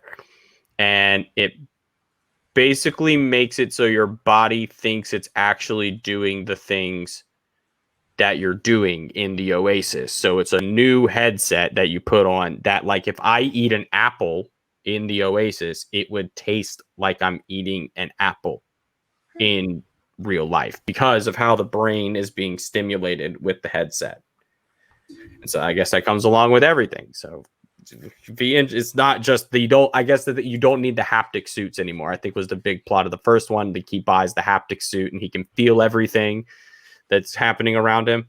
So that's kind of what they're getting in there with the second one, and all the moral complications that come along with making a decision to put a product like that on the market. So I think it's an interesting thing in terms of dealing with the emotional side of that stuff. So guys, that'll do it for however you watch this. I'm probably going to throw this in at the end of every video. So I'll take this little snippet out and put it at the end of every single one of them. Thank you for watching. Soul, Bogz, and I would probably all need to go take a nap now, but Bogz and I have more to do today. Soul, where can the fine folks at home find you? You can find me at SoulGovin on Twitter, at soul.k.govin on Instagram, and you can find me every Wednesday on the Media Sweaty Network. I have a show called Soul Talk, so go check that out. And you can find me here on Sundays for Pop Talk. Awesome. Boggy Woggy, where you at? Yeah, so I've got nothing really to plug, but I just want to say, with all the kind of new stuff that's coming out, from basically 2021 onwards, there's going to be so much content, so much streaming services, that kind of thing. I will say that don't let it keep you at home, and sit down and watch things, episode after episode, get some exercise. That's just a lifestyle tip, because even for me now, like I'm at home more, and I'm just physically doing less exercise every week. So don't let the systems and the companies keep you in your seat watching stuff, right? Get some exercise every day. If you're going to watch some series, make sure you get your hour exercise every day or every 2 days. And yeah, so that's my tip. So although we break all this stuff down, you got to earn it. You earn it, right? You got to earn that stuff, like right? That. Yeah, that's right. Yeah, definitely. And I've found some ways to incorporate the nerdiness at the gym. Like I'll be doing the stuff at the gym, but then I'll have on my phone, man. I mean, I'll put up a little old episode of the Clone Wars or something on my phone and just look down. You can hear it in the background. It's good background stuff. You can earn it. There's stuff to do. Like I got a hard time now watching the Captain America movies and not picking up my free weights and not like lifting weights while I'm watching Captain America. I'm like, oh, let me get that swollenness. I got to get up to that cap level. But you can follow me at @the_C Morris wherever Collins are found on the internet. And every Friday, we have the high ground, not this week because this is probably the busiest weekend in Bogz and I's like content creation lives this year. We had the Schmodown Spectacular yesterday, which was 9 hours of content. We had this, which has taken us 3 hours to get through. I can only imagine how long it's going to take for us to get through the entire Spectacular. And we still have to get to our Mandalorian review, which will be up on the channel for you at some point in the next couple of days. So look forward to that. We look forward to breaking down the Mandalorian season finale next Friday, because we have made it to the end of the line there, folks. And then coming up, we got WandaVision. We got everything else coming up on the channel. We'll have a Soul review for you. We'll have a Wonder Woman 1984 review for you. Everything you need, you will find it right here on the Pop Culture Universe channel. So thank you, everyone, for hanging out. This has been our Disney Investors Day breakdown. and we will see you next time. Bye.